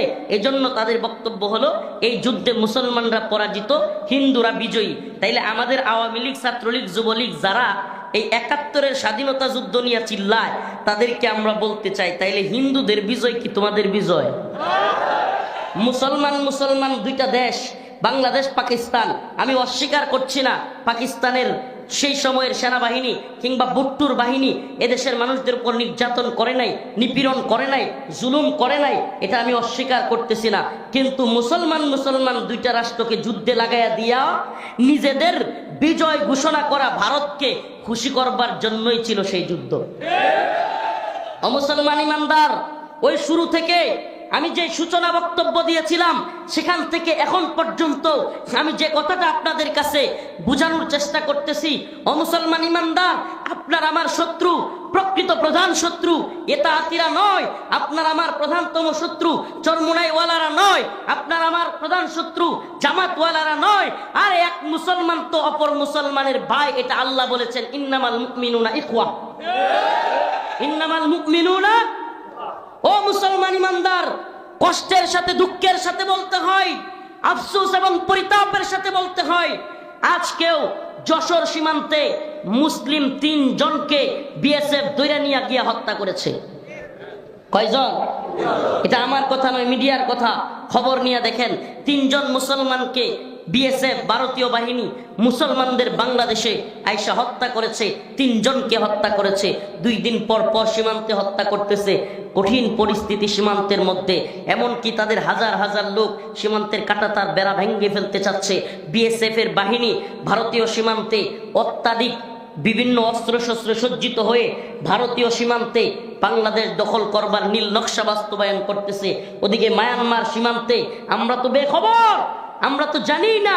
ওদিকে মায়ানমার সীমান্তে আরাকান আর্মি সহ বিভিন্ন গ্রুপ বাংলাদেশের বিরুদ্ধে যুদ্ধের পরিস্থিতি তৈরি হচ্ছে।